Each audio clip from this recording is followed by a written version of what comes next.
Okay, we are going to transition now to our topic number 2, which I know some of you are kind of excited to get into. This is another really big one, the current approach to treatments. We do have another panel for you. Panelists can go ahead and make their way to the front.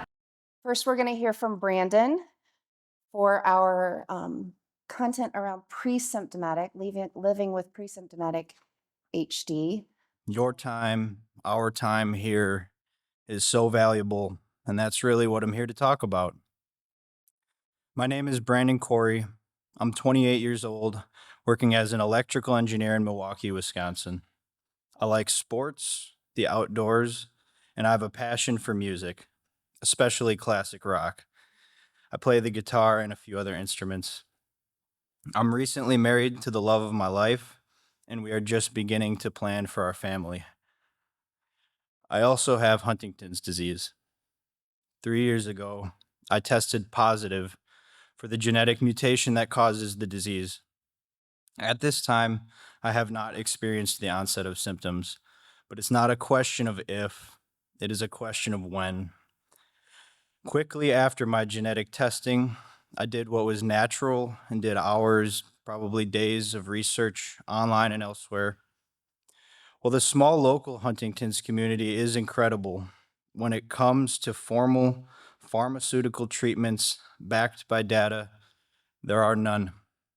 There is nothing. I'm on my own. My family is on our own. And each Huntington's disease family is on their own in this regard. We have no options and are left to pour our time and money into unfounded vitamin regimes and diets, anything, just for the slim chance it'll give us one extra day at the end. Now, I've known HD in my family for over a decade. My mother suffered deeply with her symptoms coming on in full force around my freshman year of high school in 2010.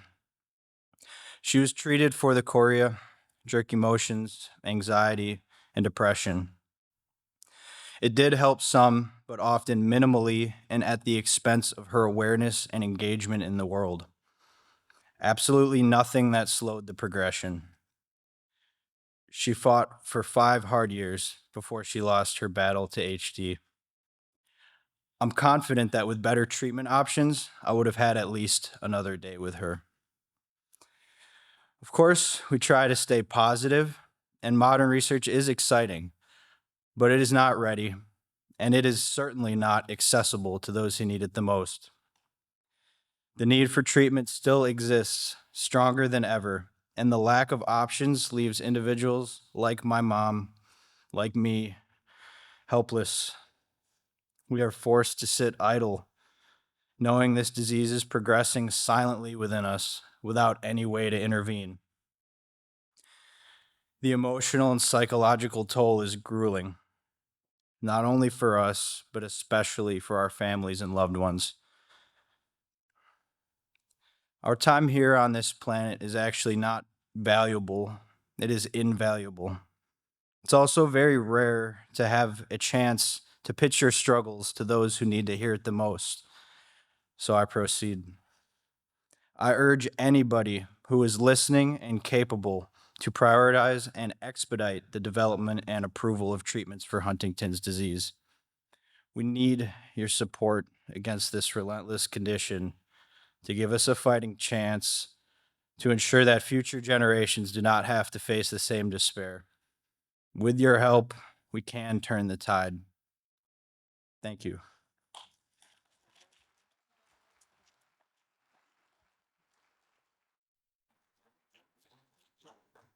Thank you, Brandon.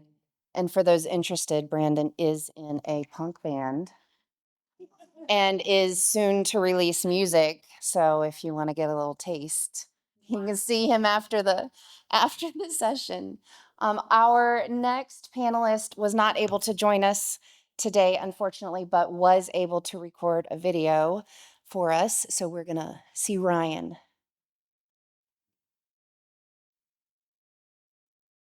Thank you very much for seeing us today. My name is Ryan Van Dyke. I'm 46 years old and I'm dying of Huntington's disease. I have a business background and some Masters of Healthcare Administration courses. My dad coached our highly competitive soccer team for a decade, and my dad died after 3 years of being miserable of Huntington's disease. My mom was by his side for 55 years. My only sibling is in her upper 40s. She's also dying, and I'm also dying. 4 out of my dad's 6 siblings died miserable deaths from Huntington's disease. I get up and I'm doing this for my absolutely perfect kids. My kids are 16 and 14-year-old handsome boys and 4-year-old adorable twin girls.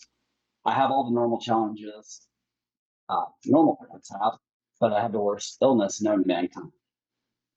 Please, please, please finally prioritize Huntington's disease. I got top 15 out of 1,700 up a race of 45 flights of stairs the year I got diagnosed, and I'll be happy just to walk soon. I started an advocacy group of 1,700 called Cured HD, We Won't Be Silent. Just like you in the FDA, I was in the prime of my life working. However, when you go home today, you get to forget Huntington's disease. I will shake your hand, trip to the hotel, have people stare at me all day, and eat in private just in case I choke. There is no off or pain. My baseline is uncomfortable or worse. I'm asking you to prioritize Huntington's disease and consider innovative ideas. Despite knowing where the HD gene is for 30 years, there are 0 treatments for HD. If nothing changes soon, my next article will be my obituary. I was in the Roche Tromirnison trial in 2019 for 2 years, and I had 13 spinal taps. I felt some benefits, but I was not allowed to join the current trial. I'm currently in a cognitive trial where I feel present and life-changing benefit. Unfortunately, the treatment has failed 2 other neurological illnesses, so I'm extremely worried I will have to tell my kids that second life-changing treatment will be taken away from me. My specific ideas: number 1, much better tools to determine trial endpoints, such as feeling present. Number 2, safe treatments that make people feel better should have a special FDA designation so insurance covers. Everybody wins. Number 3, patients with HD are willing to risk a lot to slow progression. Less burdensome options, such as oral or intravenous, are better, but patients are willing to do intrathecal injections and surgeries. Number 4, often there's a weighted focus on motor symptoms, but there needs to be a further focus on cognitive and psychiatric or behavior symptoms. Number 5, the TFC is an unreliable endpoint that is open to judgment and greater variability and can be impacted by lack of insight from the patient. Number 6, consider allowing CAGs of 36 or higher if the patient has a DCL of 4. Number 7, greater focus on moving trials earlier to ISS1 when only imaging changes but not functionally impacted. A normal exam. Number 8, allow for positive study results from combination of biomarker and clinical endpoints rather than just clinical. 8A may allow for accelerated drug approvals in very high need population, and we know from the AD studies that patients are accepted. Number 9, I'm asking the FDA to open a CRISPR gene editing neurologically focused office. Finally, number 10, I calculated Huntington's disease around $10 billion per year in the United States. Yet Congress only funds $40 million a year. It's a tremendous ROI. Thank you very much for seeing us.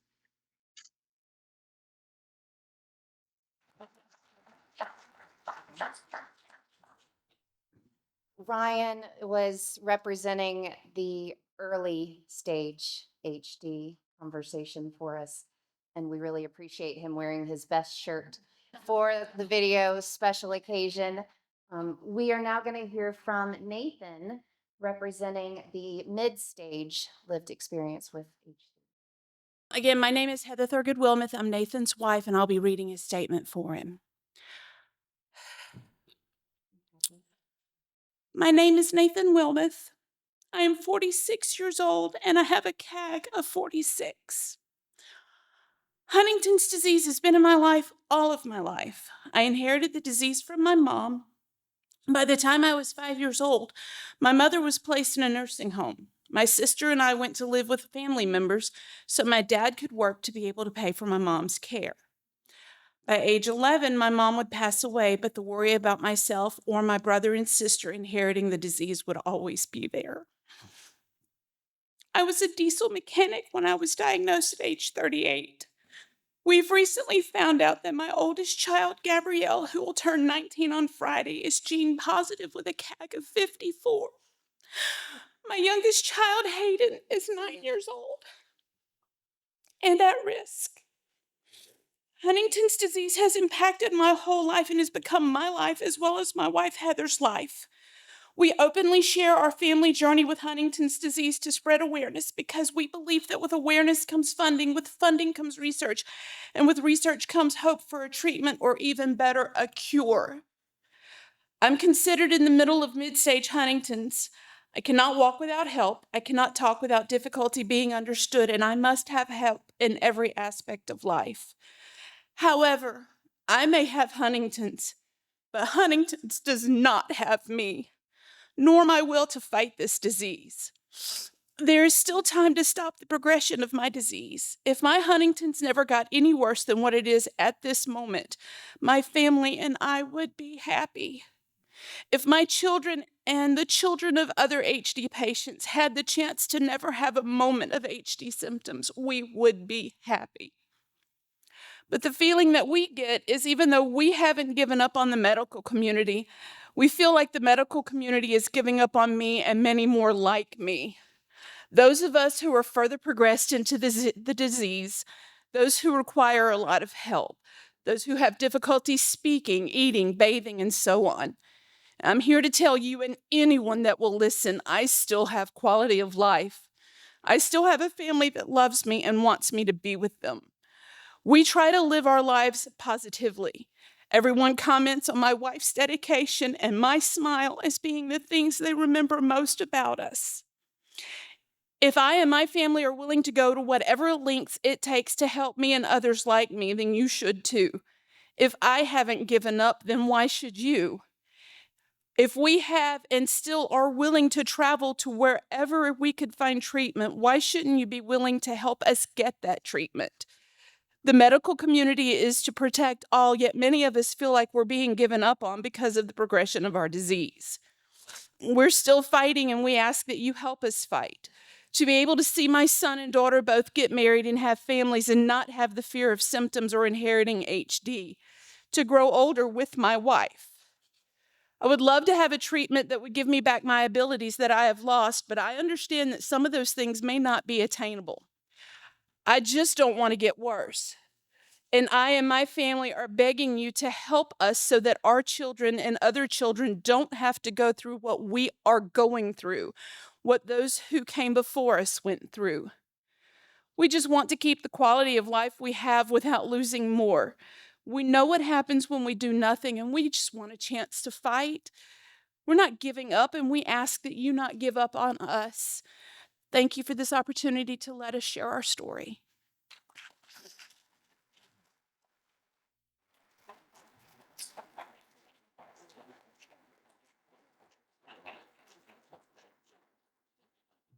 Thank you, Nathan, for sharing your story. Thank you, Heather, for helping Nathan share his story. We're now going to hear from Jeremy, who is speaking on behalf of family members. And Hello, everyone. Thank you for allowing myself and our HD community of warriors to discuss one of the most unmet medical needs in the world.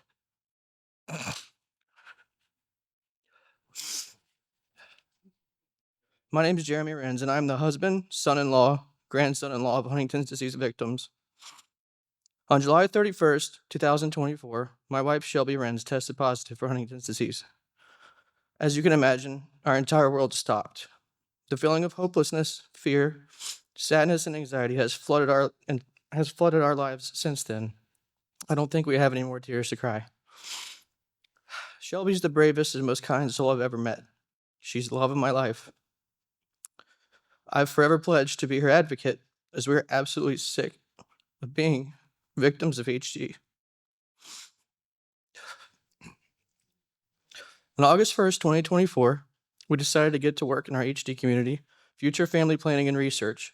In 4 short months, we have covered a lot of ground to instill hope within ourselves, loved ones, and other victims of this horrific disease.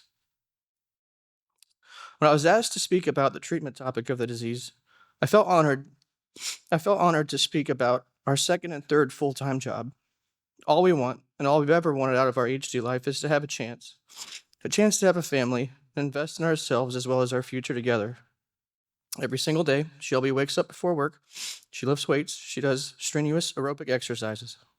She takes many supplements and countless dietary lifestyle adjustments in hopes of delaying the monster that it is to come. We've been told by many that she's too young, and the disease has not progressed enough for her to be eligible for groundbreaking trials that are in the pipeline. However, we're also told that she should continue to lead a healthy lifestyle and she might be able to shave a few years off to delay symptoms. That is not a very hopeful answer in my opinion. Why are we waiting for the disease to manifest before we start trying to make strides toward a cure or delaying the disease onset? 4 months in, we've gotten in front of a few of the best HD medical experts on the planet, joined countless support groups, and we're traveling all across the country every month to fight alongside our HD community. Literally, all of our free time and energy has been dedicated to fighting for our Huntington's disease community. What do we want out of research, treatment, and trials for asymptomatic patients? We want our fair shot at life. We want this for all the HD families. A cure is out there. Solutions to slow progression and delay the onset are out there. We're strong, we're mighty, and we're all united. Most importantly, we're eager to be a part of trials and research that may change the world. Personally, thank you all for fighting this fight. Now let's change the world together.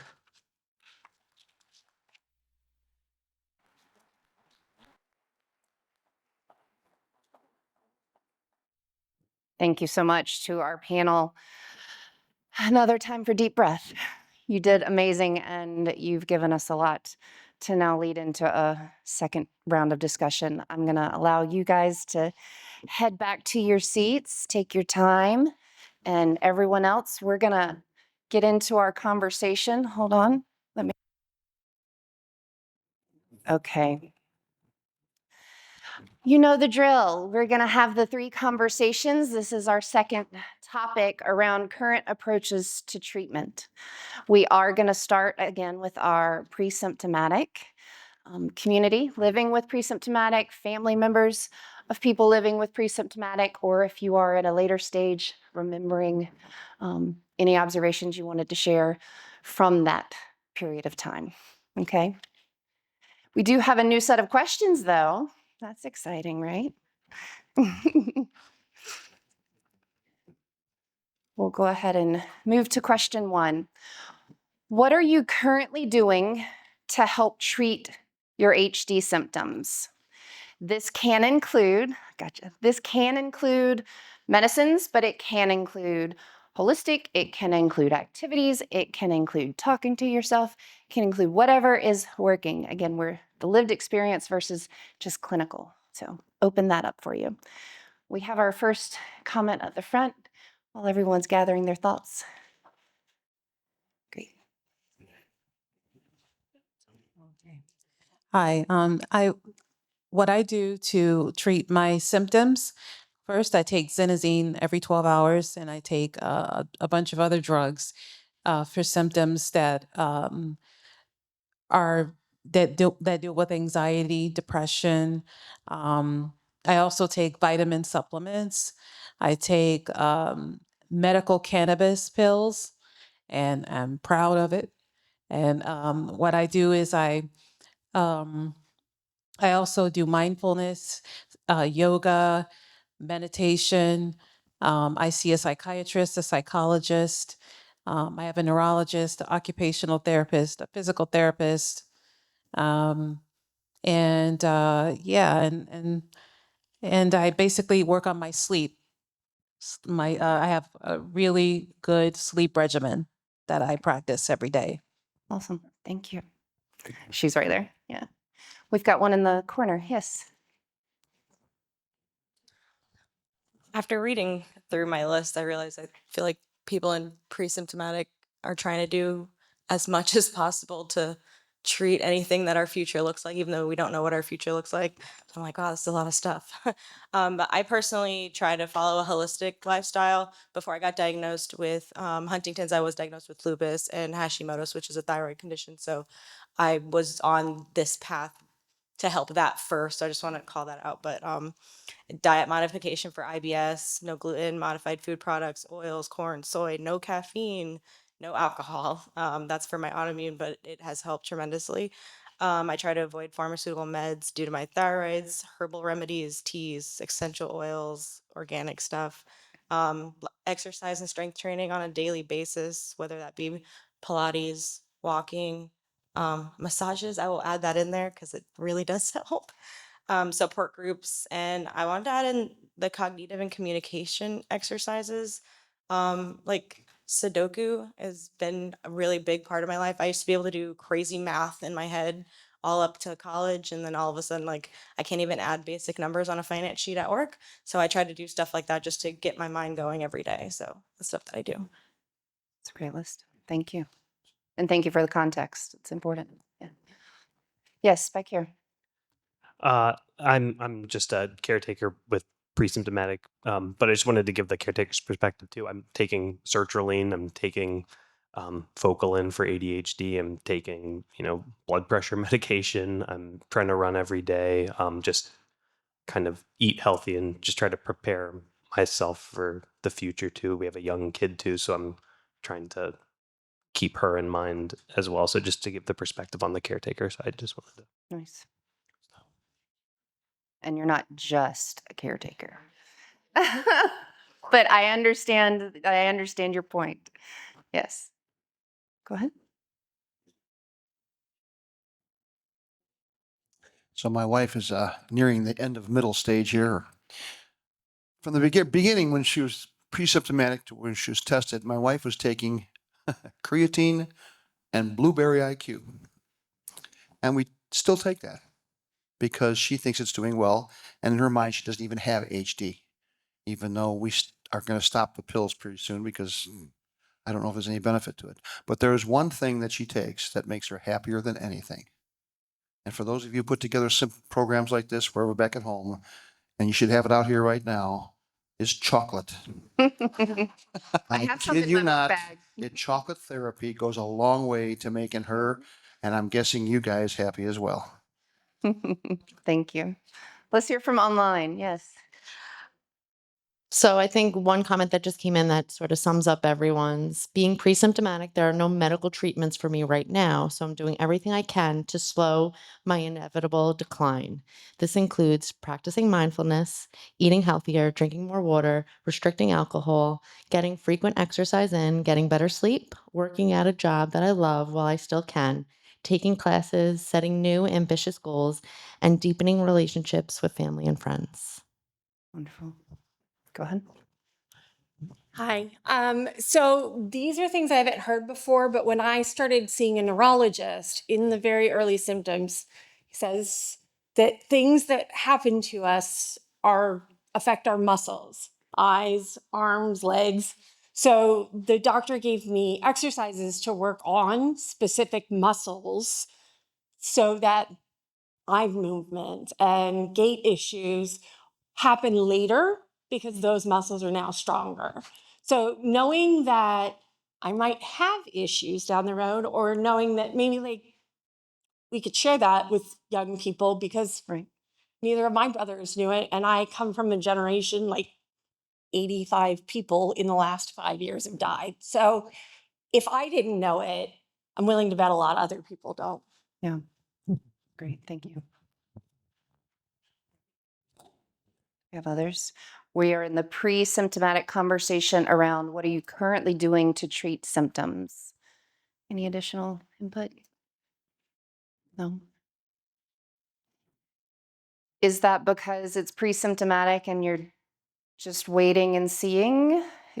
Raise your hand if that resonates. What shows up and then treating it when it shows up? Is that kind of where we're at in pre-symptomatic?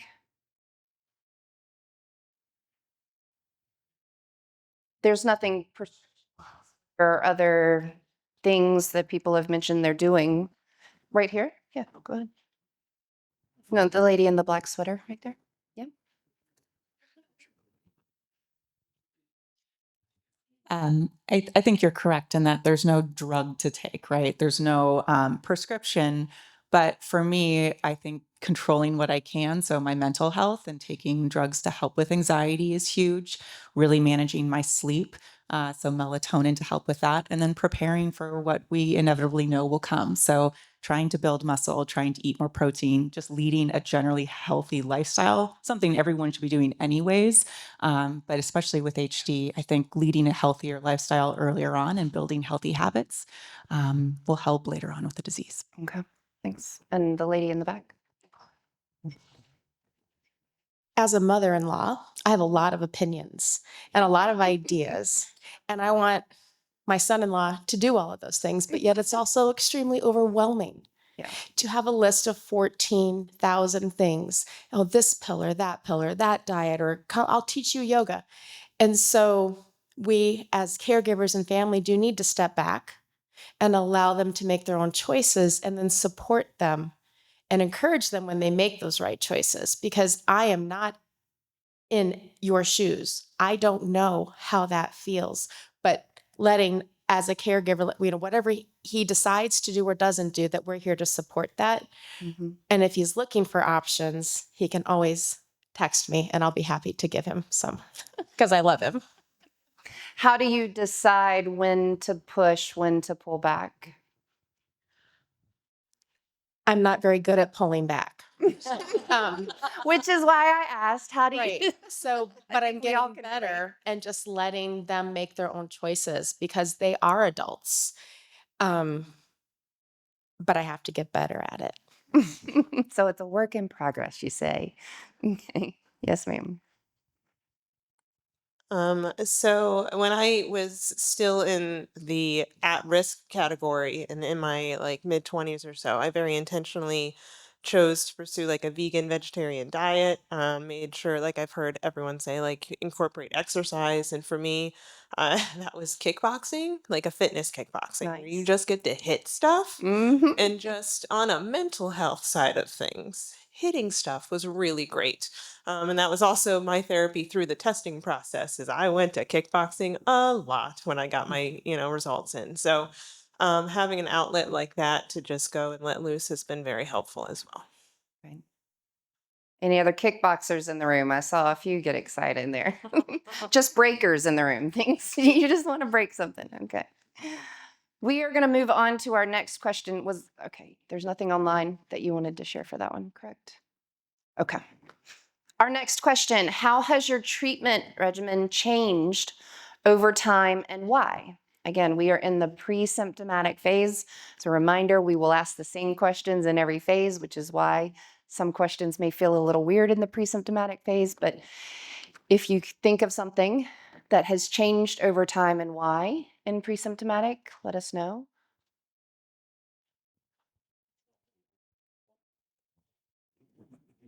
Hey, trial and error. Trial and error is probably the biggest thing. There were some diets that I tried that wasn't as effective for me that was better for my other family members. Some of them needed a lot more protein than I do because they had higher metabolisms than I do. I have hypothyroidism while they all have hyperthyroidism. So totally, completely different sides of spectrum. Also, key note to that, everyone is different, even when it comes to health, nutrition, mental support. Some people need a push to make those decisions. I'm one of them. I used to make my own decisions all the time. And now sometimes I need my husband just to kind of, hey, are you sure you want to do that? I'm like, maybe not. I will say the CBD THC back in the day was a pro. That was where we were all going. However, now I've realized personally that it has severe long-term effects mentally, and that has happened the same with my family. Whereas at first it gave us that good positive boost that we needed, obviously that typically THC will do. But then I noticed that it caused more of a negative downward spiral when you're not having it as much or as frequently or trying to live a normal life without it. So that was just something that I noticed progressively was making things not work for me. And then cardio is not a good thing for me. I thought it was something that I needed. Again, with thyroids, strength training is better. Like I think she was talking about specific honing in on little muscles that you don't typically realize that you're using. A lot of times when chorea progresses, you're feeling muscles twitch in your body that you never felt before. Sometimes you probably feel it now. Whenever you do those little minor strength training on those little areas, it actually can end up helping in the long term. It's helped with my balance a lot too. Okay. Would your husband like to give any tips on knowing when to push? I won't push you to answer, but I'll invite you to. Just when I know she's like hitting a red line of stuff, I know like I need to take the reins of saying, I don't think you should do that. Like, come on, be realistic about something. So And she receives it well. So clearly you've found something. As our brain cells die, it's going to change constantly with what we need. And with that, each person is different. There's not one medication that's going to suit everybody. I think since I was diagnosed 7 years ago, mine has probably changed anywhere up to 10 times. Recently was put on Austedo, which I think FDA ultimately approved. And then notice in the commercials that it specifically says, do not take if you have Huntington's disease. It's those types of regimens that change. And I think for so many people, we take the medications here. Even with my education and my nursing background, it's still so easy to just take a med and take a med. But just be prepared for the regimen changes. So as time goes on, people are doing to change over time. I think it's seeing what supplements work, what don't work, what medications work and don't work. As people get older, maybe adding different medications or supplements as well, or as anxiety increases or depression increases or changes over time, or exercising more, whatever's like the new fad of, brain health or physically being better for themselves or increasing exercise or better healthy diet overall is really what's going on online right now. Okay. I'm hearing this clear reality of everyone's different. Several of you have even led with that as your caveat. But then you're before getting a lot of medications, right?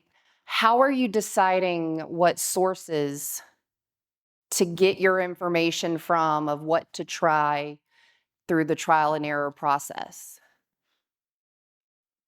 Does that make sense? If you're all different, so there's not some standard, hey, everybody in pre-symptomatic is doing X, then how are you deciding what to try for your trial and error? Hi, I'm Josh. I'm Bree's husband and hopefully just potential future caregiver. For what we've done, I did the same thing. Someone said it.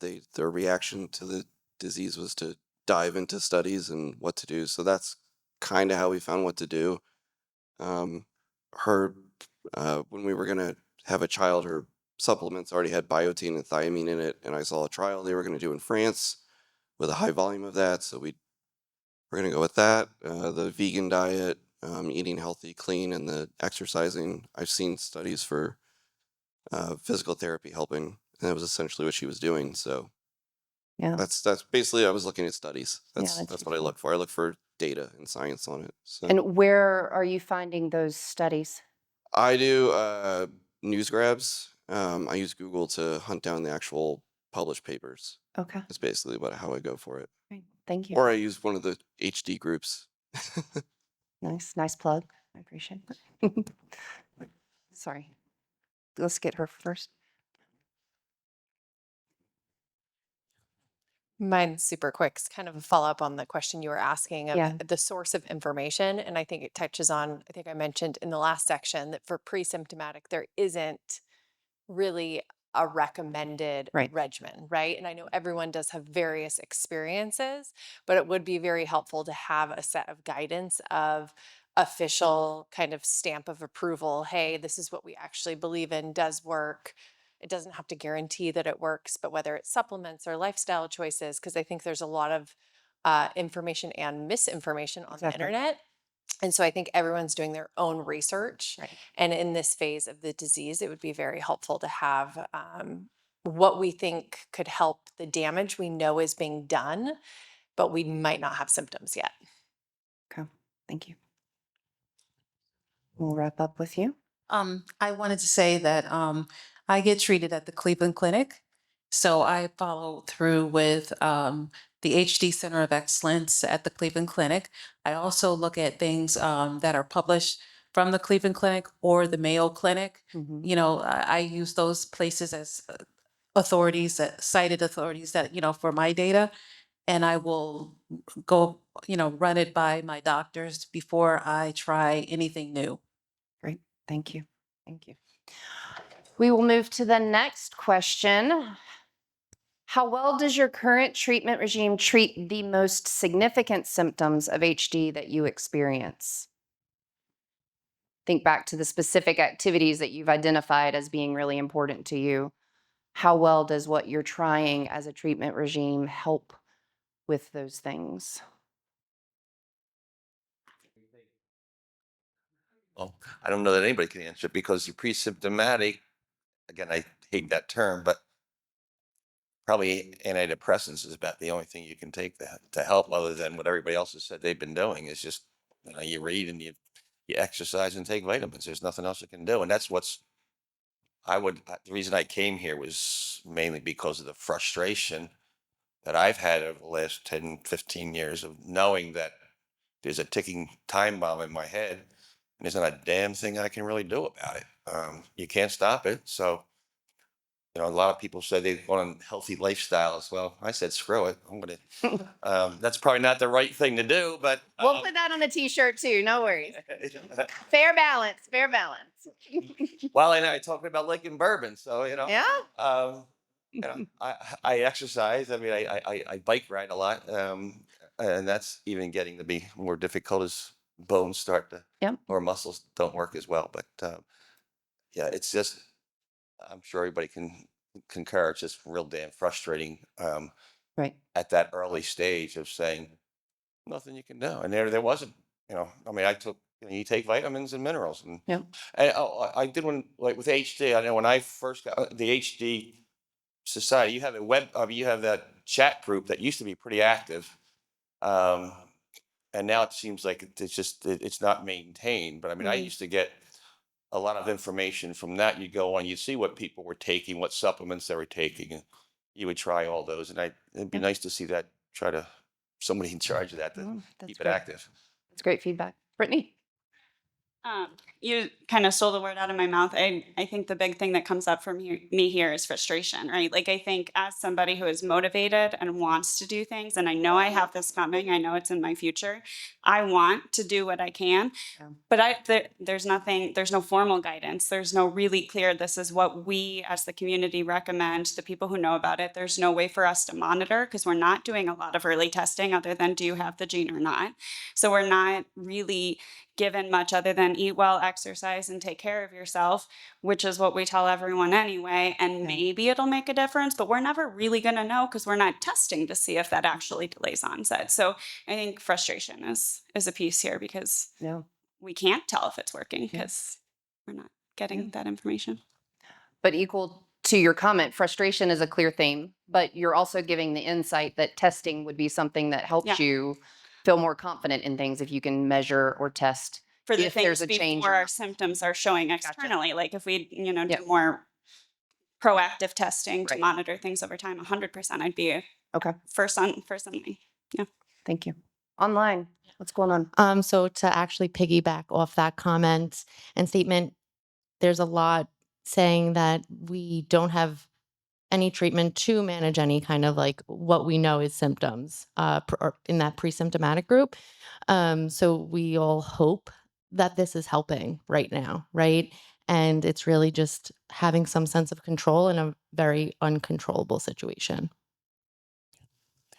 Okay. The next question, I'm not sure if you'll see it as a different slant completely or not. How well have these treatments worked for you as your condition has changed over time? Is there anything you want to share on that one? Yes, ma'am. Okay. So I'm not a scientist, but I know that biomarkers are a huge area where we're looking at, I don't even know what those would be, but biomarkers. And if there was a way to say, okay, Brittany, we're going to put you on this regimen. And we think that in 5 years, your numbers would be this.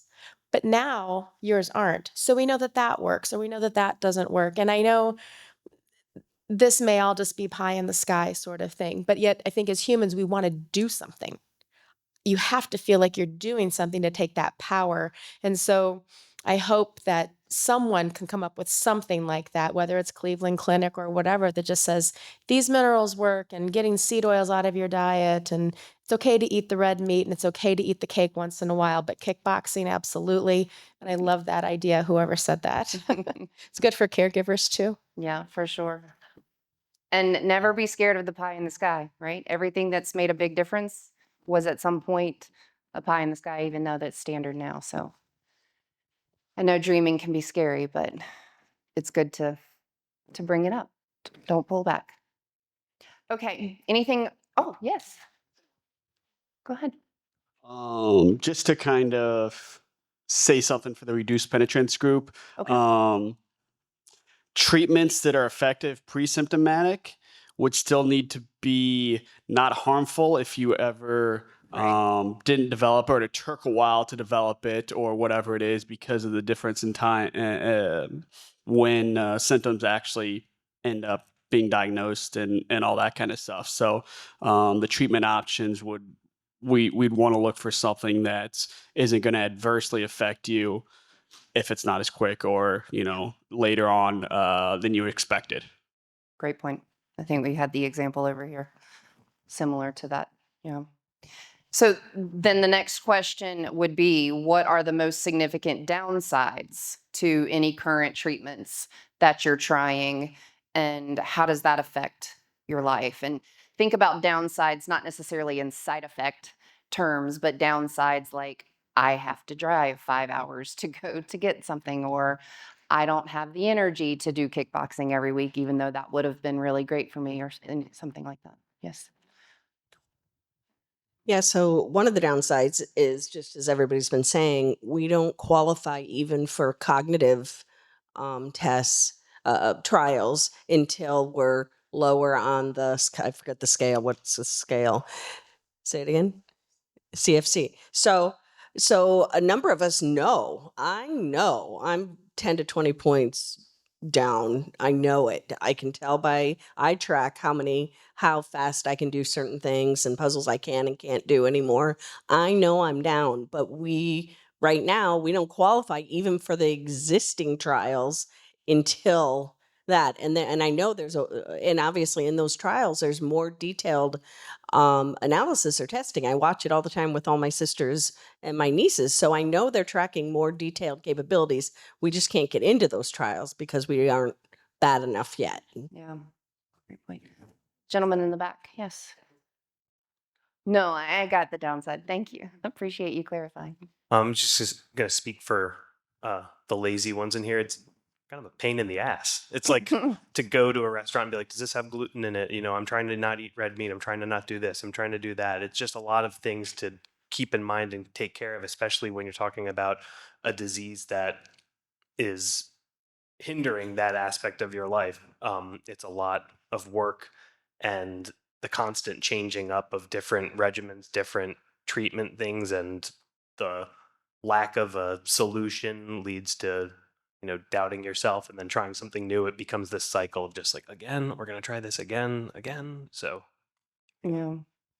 Is there something you've found that's given you a sense of confidence or giving you a sense of resilience? Like, okay, if this, then I'd be okay to try something else, or I'd have enough energy to try something.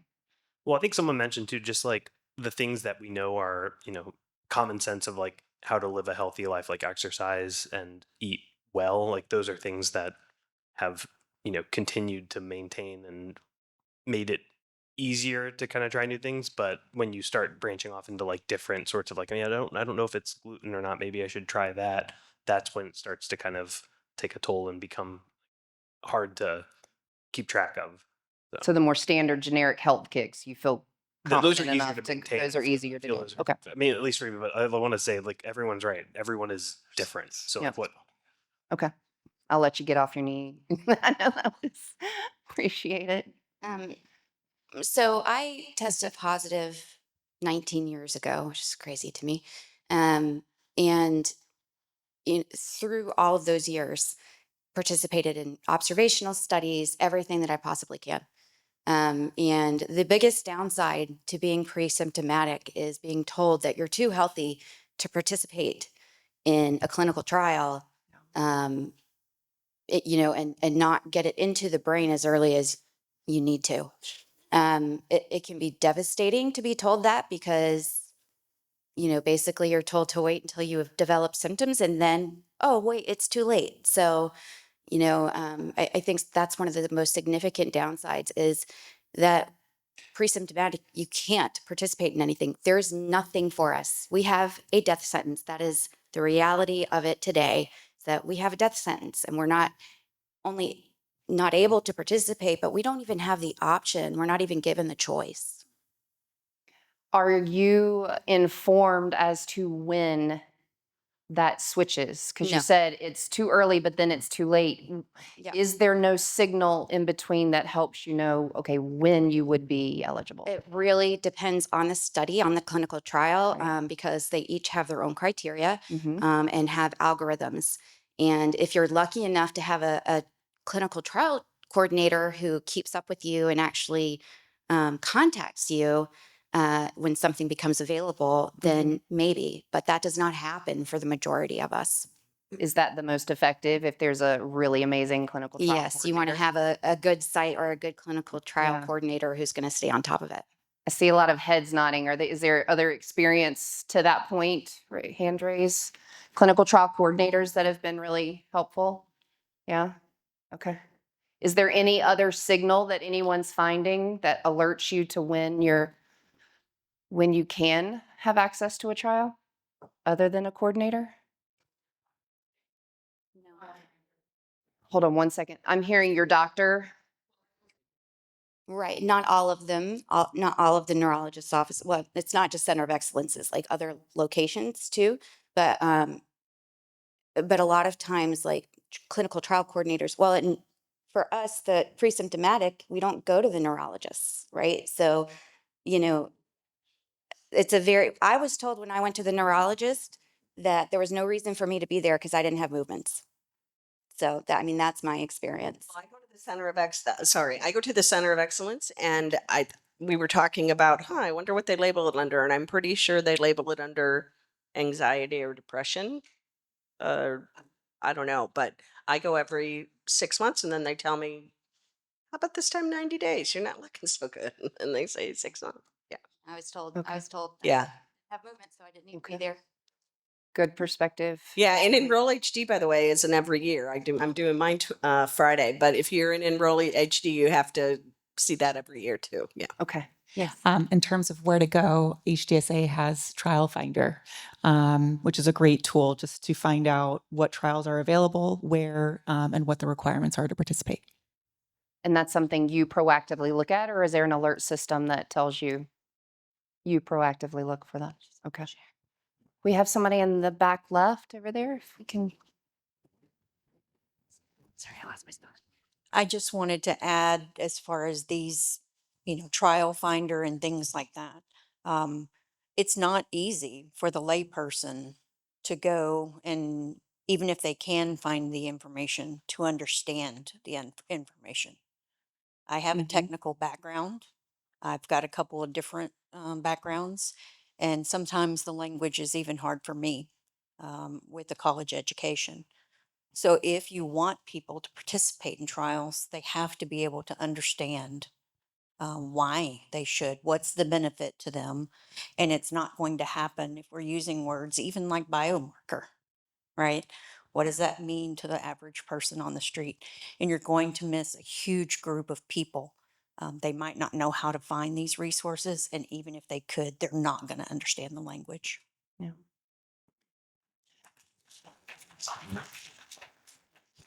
I will come to your point. I want to ask a follow-up question real quick. Has anyone found a good source that is in language that's understandable? Say that again. HD Buzz. HD Buzz. Good. That's a I mean, they can Yeah. consolidate information, but they don't tell you how to get into a trial. They won't point you to a trial other than being aware that the trial exists and then asking your doctor. So the pro is that it's understandable and it's consolidated. The con is that you don't know what to do after. Yeah, it's more like they're summarizing the HSG conference right now. Okay. But that's not how do I get into a trial. Okay. So Can you start over with that point and make sure? I was just saying that if you do enroll HD, which is an observational trial, for you as the participant, it acts as a registry. So like if you've been doing enroll HD and a new trial comes along that you qualify for, it will automatically spit out your thing. We get emails saying, "Dear Dr. Sung, here's your 12 patients that qualify for the next upcoming trial." So that's a way to, and you don't have to do anything. It just automatically does it. It's supposed to work that way. There's a lot of things that, but it is encouraging to hear that it does work that way sometimes. And Enroll HD does everybody familiar with that resource? Okay, that's good to hear. Great. I'm going to go back to the gentleman because he had a comment earlier that I skipped. Apologies. Go ahead. it's Circle totally it back. different from You what can you're talking circle about. us back. It's okay. The most significant downside for what we do generally is life gets in the way. We made a conscious choice that we're not going to let HD take over our lives, and we're going to live the best life we possibly can. And to that point, we had our now 10-month-old son, but he's a lot. Yes, they all. And it's really hard to do that strength training and do the kickboxing and get on the diet because to feed him, it's just so it's that's the major downside, is that it's hard to be consistent with it when you want to live your life to the fullest. Yeah. Yeah.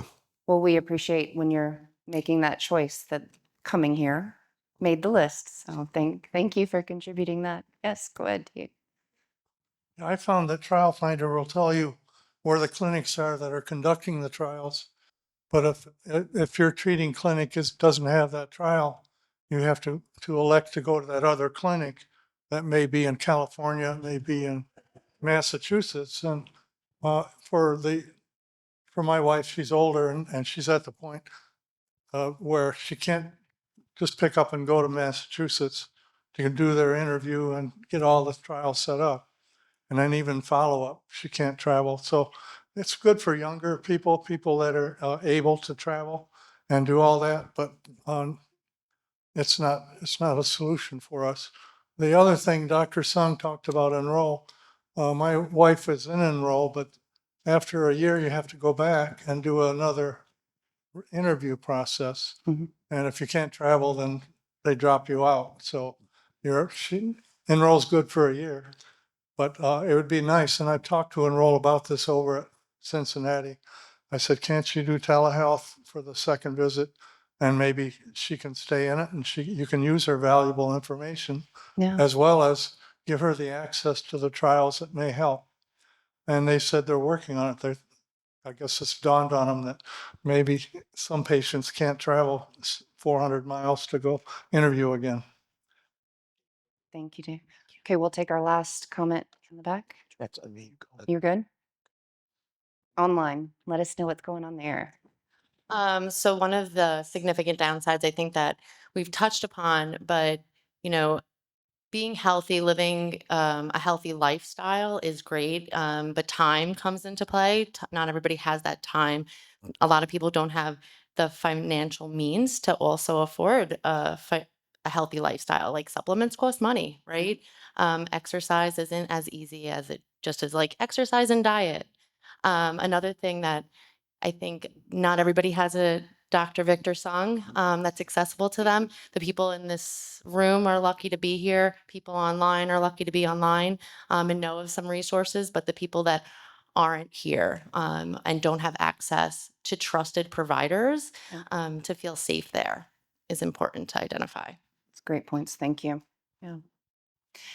And a great plug for HDSA because they do a great job of that outreach. So very important. Is that a vote of confidence you're waving with? Okay, you're ready for the next one. Yeah, awesome.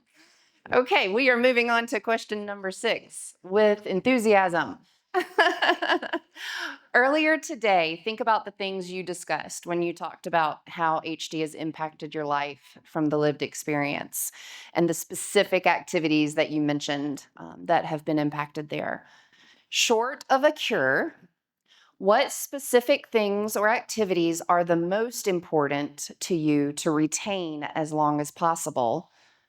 Or think of things you anticipate losing in the future if we could delay the progression of HD.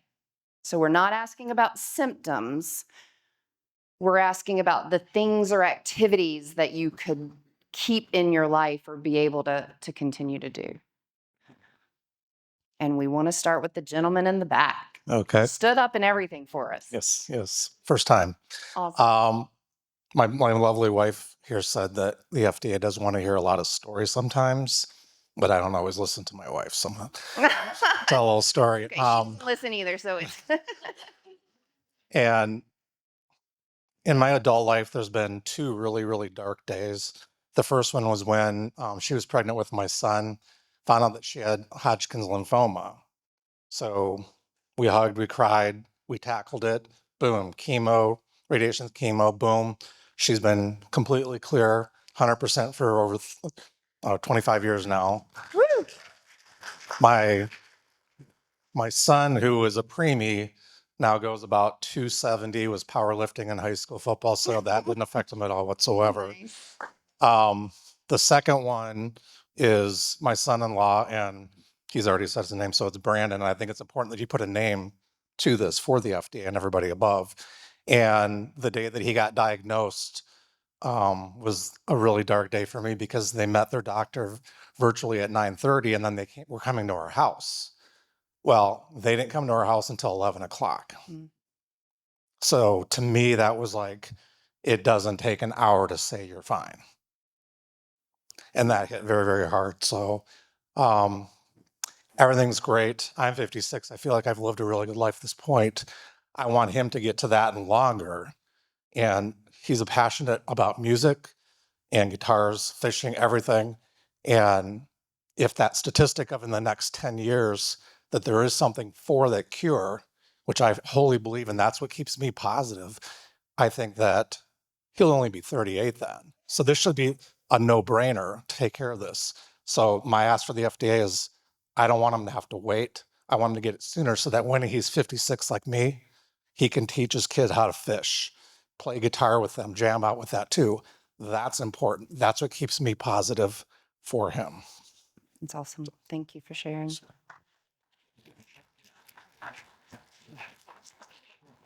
Brandon's not blushing at all. Don't worry. That's awesome. Thank you. Thank you. Yes, go ahead. So, one of the things that I promised the community when I found out that I was coming was that I wanted to share kind of their perspectives as well. And this question is perfect for it. And part of a group of people who are either at risk or gene positive for HD and are either pre-symptomatic or early HD prodromal. We have our own little support group. Yesterday, I asked them a similar question, and I said the FDA wants to know if we want to participate in clinical trials now, what risks are we willing to take to do it? What expectations do we have to go along with that?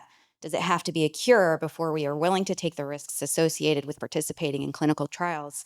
If not a cure, then what is the good treatment option? And I just wanted, it's because it goes along with this question, most everyone in the group agreed that it doesn't have to be a cure for them to participate. And most of these people are pre-symptomatic and at risk. Anything that could slow or change disease progression or delays disease onset is what they would be in for. Probably wouldn't do a trial that was just targeting symptoms or something, but definitely wouldn't have to be a cure for me to sign on. So I just wanted to share that perspective as well. Thank you. Thank you. Do you have, is there a certain demographic that's in that community, or is it diverse age, gender? Very geography? diverse group. It's strictly for at-risk, gene positive, pre-symptomatic, and prodromal. Okay. So Thanks for that context. Yes, ma'am. I would say in all the different stages, I mean, we've already identified that when our family members lose their income, it has a social economic impact for generations. So the ability to cognitively keep your job, we also said that's part of your identity. These things, those are the things that are most important in my family. Great, thank you. Online. There's a lot of the things that people are writing about are a lot of cognitive health that they would participate in, and also just continuing to do things that they enjoy and keep relationships, and stop losing themselves. Do you have perspective on what stop losing themselves would look like? So let me see if I have one that I could sum up. Okay, I'm gonna try not to cry. We're here for you. Contributing to society, continuing to work and build my career, making an impact as a social worker, building financial security and freedom, buying a home, caring for a home, having our pets, and building our family. And not all of that falling on my spouse. Being able to provide and care for my dying father in our home comfortably. Being able to continue to advocate for our community and continue treatments. Thank you. And thank you to everyone online that's contributing. Yeah, I see a lot of nods, just for everyone online to know. There's a lot of nods agreeing with you. Thank you for that. Yes, sir. For the most important thing to us, or me, I think, just to put it succinctly, is to have a normal lifespan as much as possible, as well as her being her, not losing who she is. That'd be the most important part for us. In terms of normal lifespan, is that quantity, quality? What are you envisioning with normal? Both, as long as I go first in the.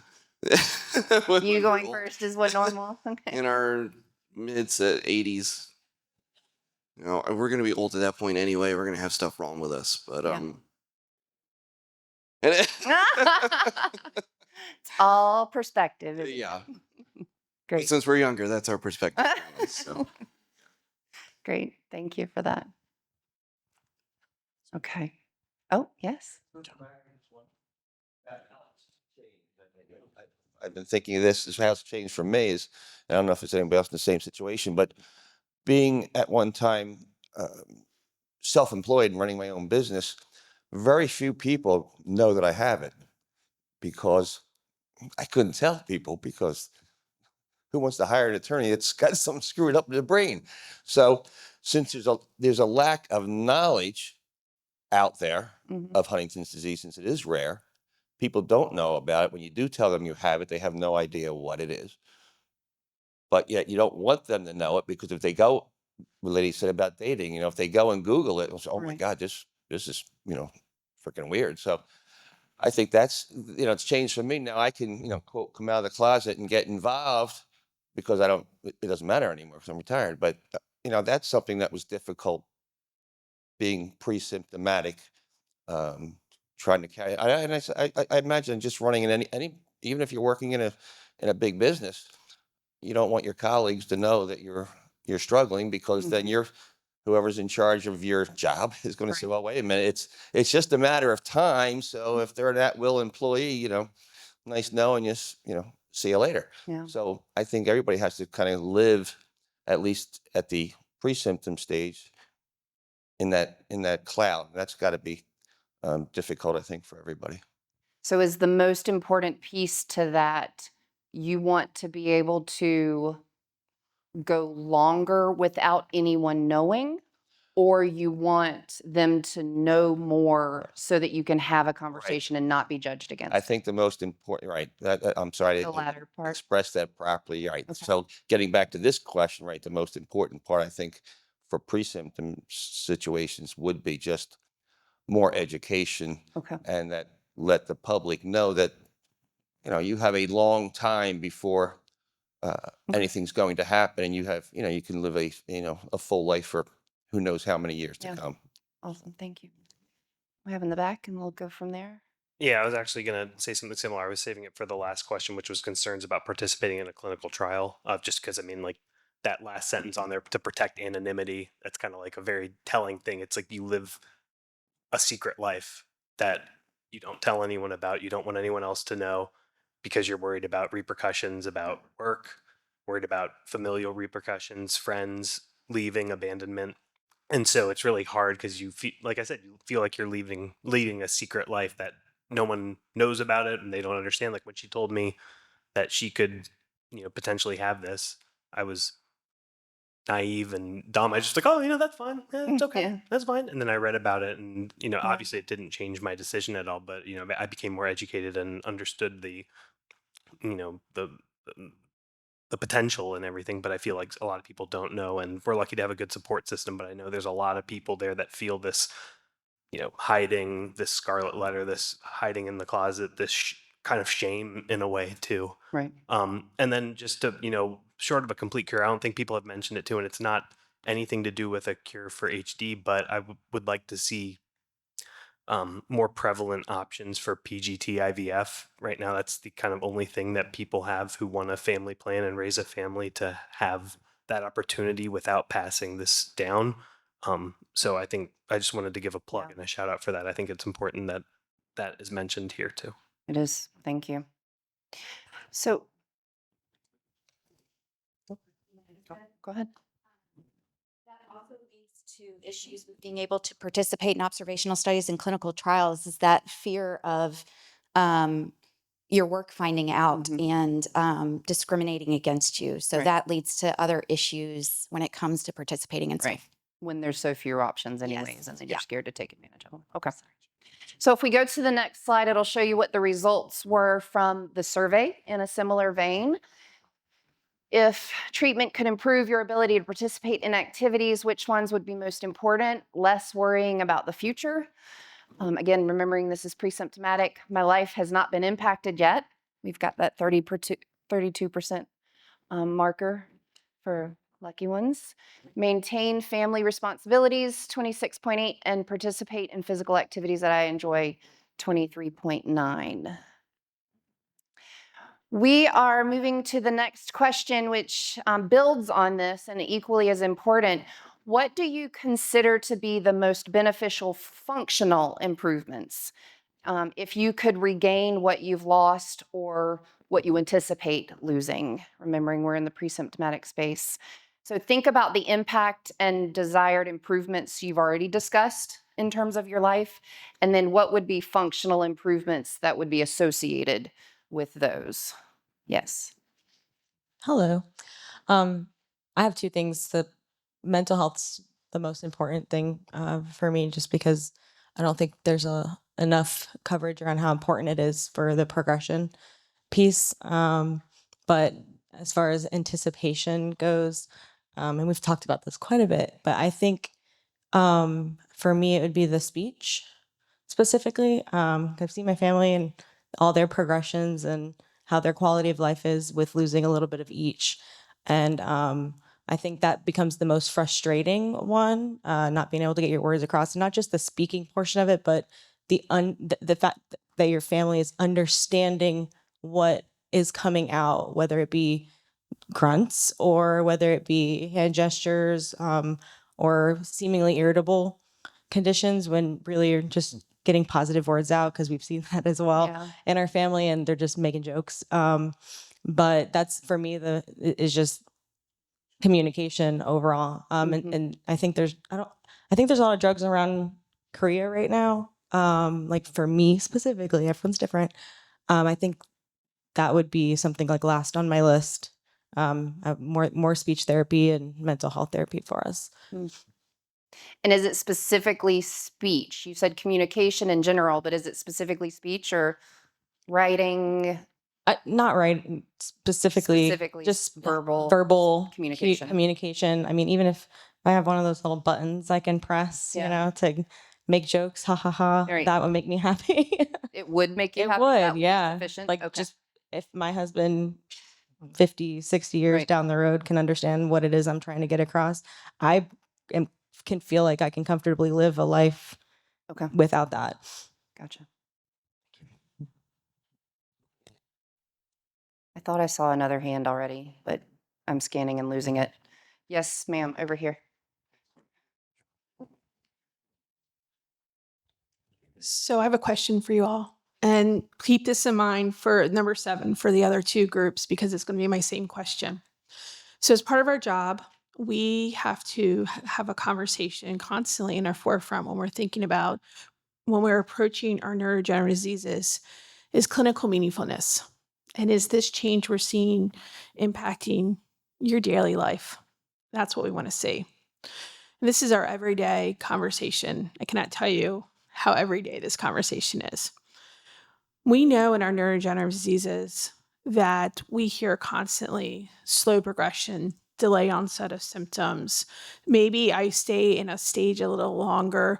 I do know in some neurodegenerative diseases, they say, I don't know if I want to stay in that stage any longer, right? Because of what that is like. But what I think is missing for us and what we need to hear is, I hear you say that and I want to give that. We want something to show that. But what does that actually look like? So is slowing onset a couple months, a year? Is it I can stay in my job, which I'm hearing a lot, and which we know, longer, right? So that is what it would be very informative to us when we talk about these functional improvements, is what does that actually look like in a tangible way? Because what I need to know then, when you tell me that, is how can I actually measure that in a trial? So I don't know if that helps shift the question a bit, but that's actually what I really need to know. And a couple points of clarification here. First, thank you for adding on there. For the people online, because you can't see the conversation, that was somebody from the FDA who was just helping to articulate what they're trying to get input on. And then to clarify what you're asking for, it sounds like there's one, you're wanting to be specific about the function, what can you measure?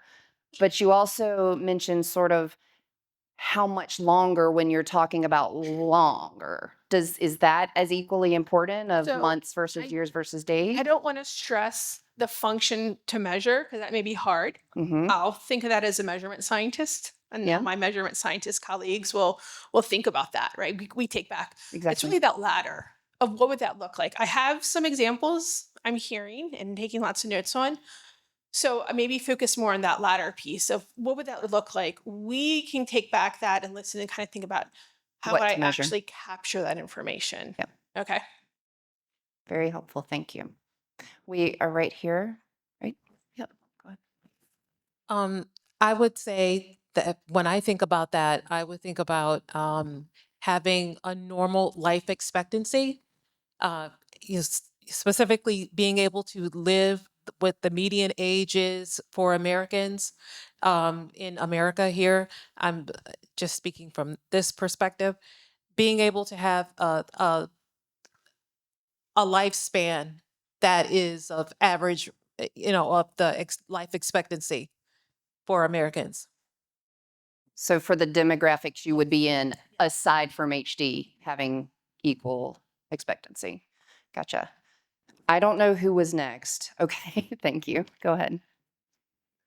Yep. First, thank you for asking that question and delving deeper. That means a lot.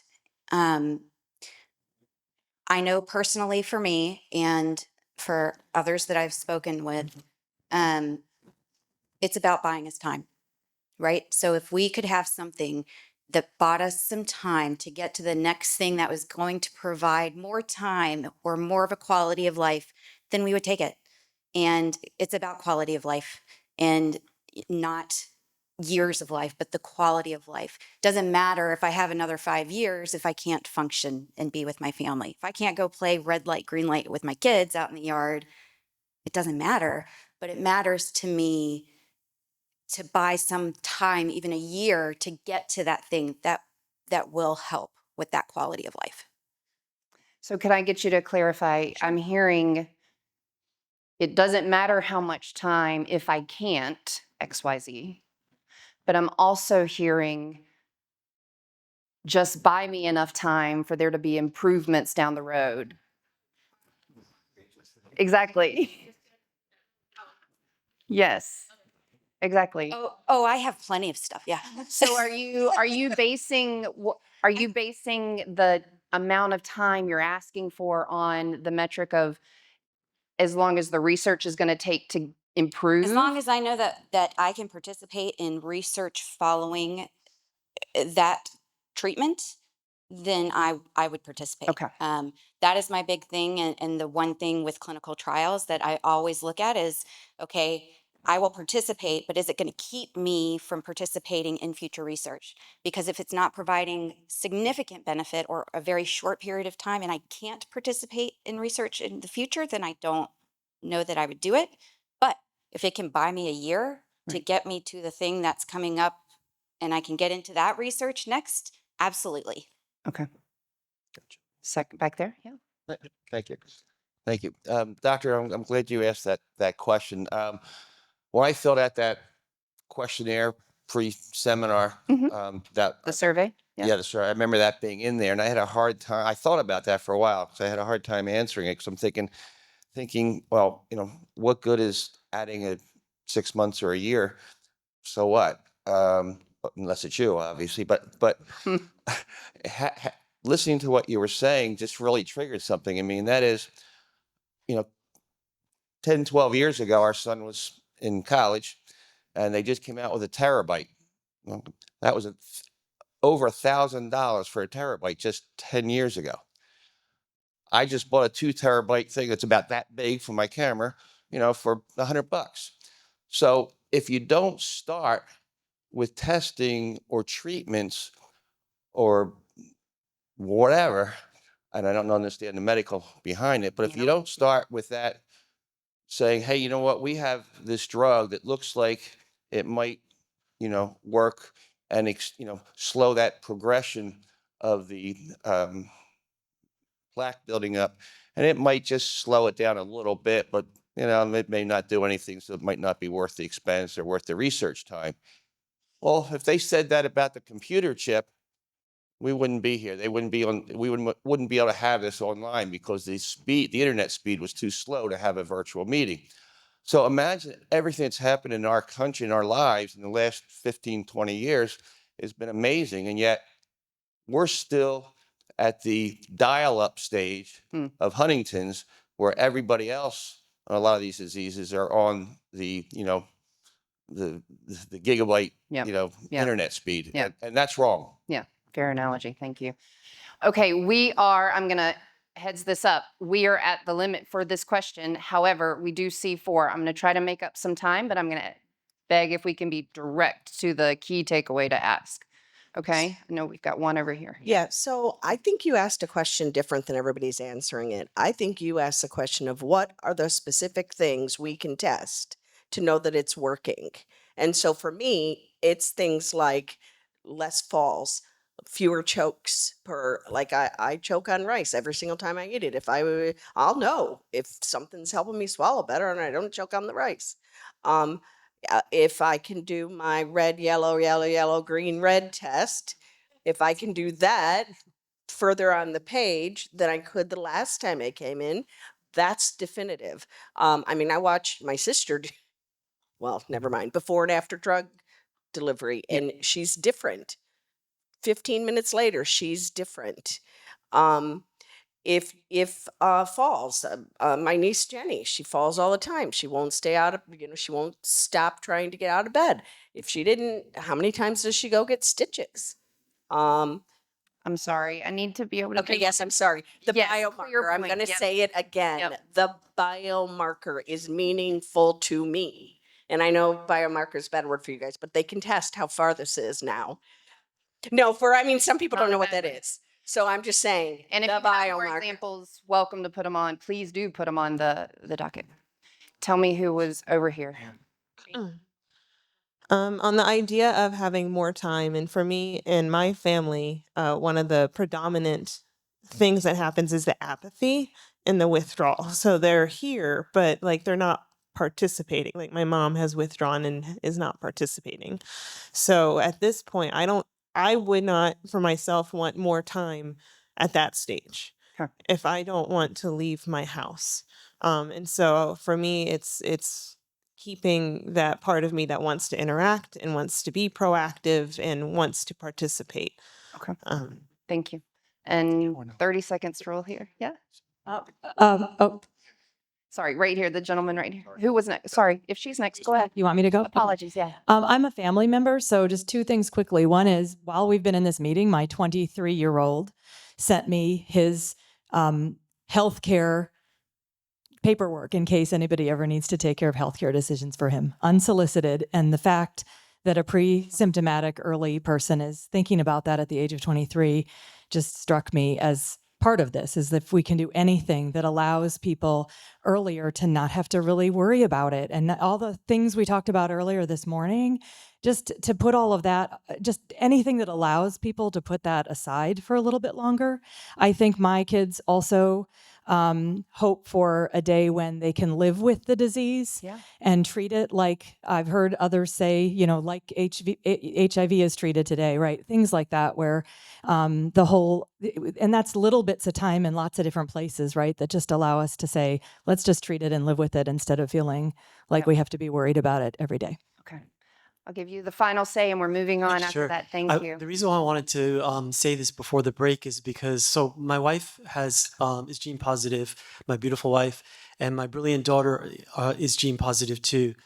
And so I'm really bonded with you all. Like your stories and your sharing are amazing. So what I wonder is, if you're interested, I just created a group on Facebook.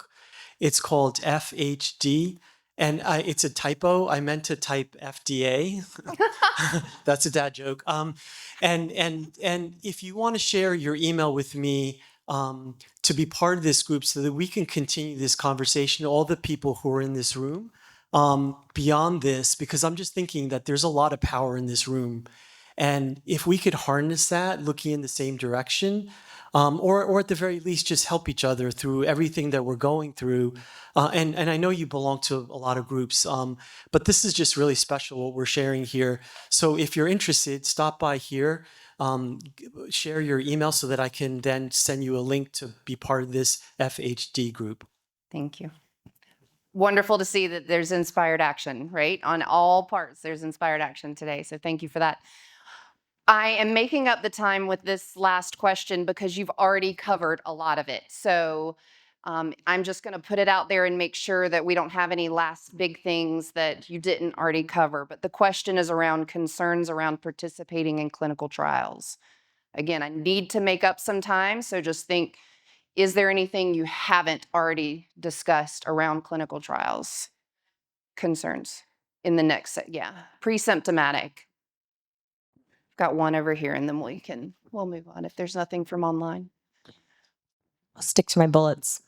I just put unawareness of medications going into my body, especially typically living a holistic lifestyle where I don't even take Advil. Can you slow down slightly? Oh, yep. I'm just getting some. Sorry. Speed. Yeah. Unawareness of the medications going into my body since I don't take Advil or anything. So that's just a big jump for people who don't typically use that. Okay. And then I think he talked about it earlier, but a potential backtracking of any kind of growth I've already worked on over the years. So a potential to remove progress, depending on what the medication is. Gotcha. Great.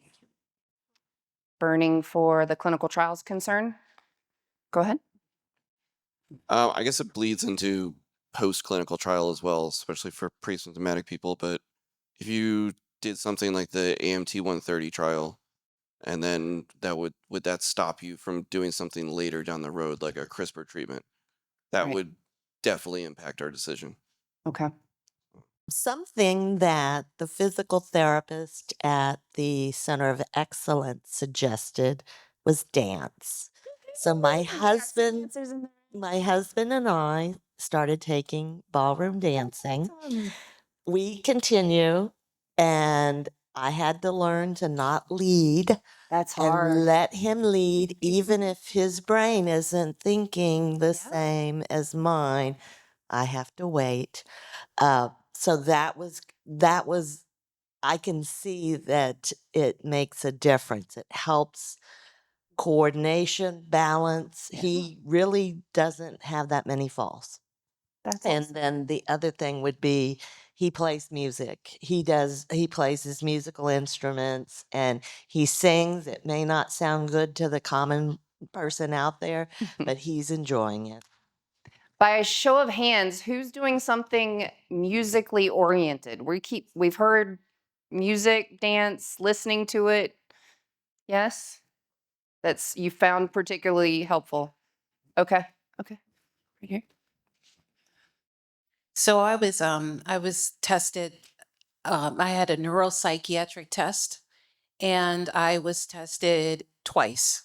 And the doctor, she recommended that, and she actually is from Harvard trained, and she recommended that I enroll back in college. And she said, you know what? If you just take one class at a time, that should help you cognitively. And I did that one class at a time. One class turned into an associate's degree, then that turned into a bachelor's degree, and now I'm working on my master's. Nice. So it definitely helped me. It gave me structure and it helped me with mentally um, processing information. I learn in a different way. And that's what I reach out to my school and have accommodations, but with the accommodations and learning in a different form, a way that I learned, when I was younger, definitely has changed me. Can you give an example of accommodations for Huntington specifically? For accommodations would be I would have more time. I'd get time and a half for an exam. I would also get extra time to turn in an assignment. If something was due on Tuesday, I might have until maybe that Friday or Saturday to turn it in. So I would get extra time on that. And if I needed to take slow down, they would let me work at my own pace. Nice. Yeah. That's great. Congratulations. Thank you. Did we have some? Okay. Yes. You're good. So I currently, for early stage, and my diagnosis is cognitive disorder related to HD. Um, I do antidepressants and medications for anxiety, things like that. But I also play things like Spider Solitaire and things that will kind of challenge my brain and brain games, basically, to kind of help keep that going, which has helped significantly. Yeah. Brain game, show of hands. We've heard that a couple times too. Keep your hands up if you're good at them. Keep your hands up if it matters. It doesn't matter. It doesn't matter if you're good at it. Good. Okay. Did we have, are we seeing online? Do we have something online? Can we get a remote? A remote. Yep. No. Can we get a mic over to our online monitors? Just reinforcing what other people in the audience have said. A lot of people are doing walking, kayaking, outdoor exercise. They're also doing music therapy. They listen to music. So a lot of reiterating what everyone has said on here. Okay. So everybody is signing up for Brittany's dance therapy course after this. Yeah, last comment, and then we'll move on to the next one. Just talking for my mom, since I haven't heard it yet, since she went through a lot of trial and error with her drugs and medications as well. Currently, all she's on right now is Celexa, and then she takes a not a melatonin, the other M, magnesium, and that's how she sleeps. But that's her ritual for the last 2 years. Great, thank you. Can we see we have the survey, right? No, we don't, sorry. We do not have the survey for this section. How has your treatment regime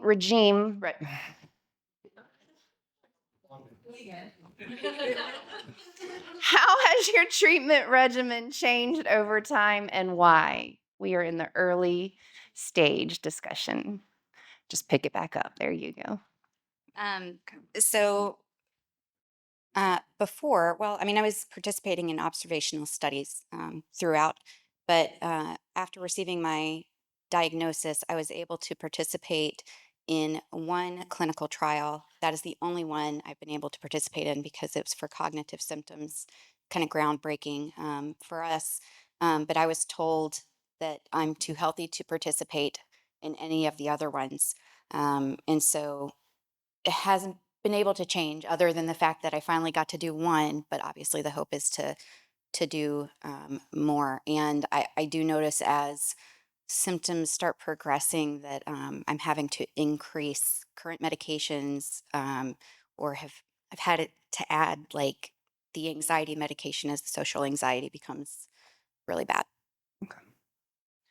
How has your treatment regimen changed over time and why? We have someone in the corner. Yes, ma'am. Thank you.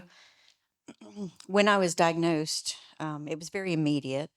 We didn't have a lot of experience with Huntington's, so we did research, which is scary.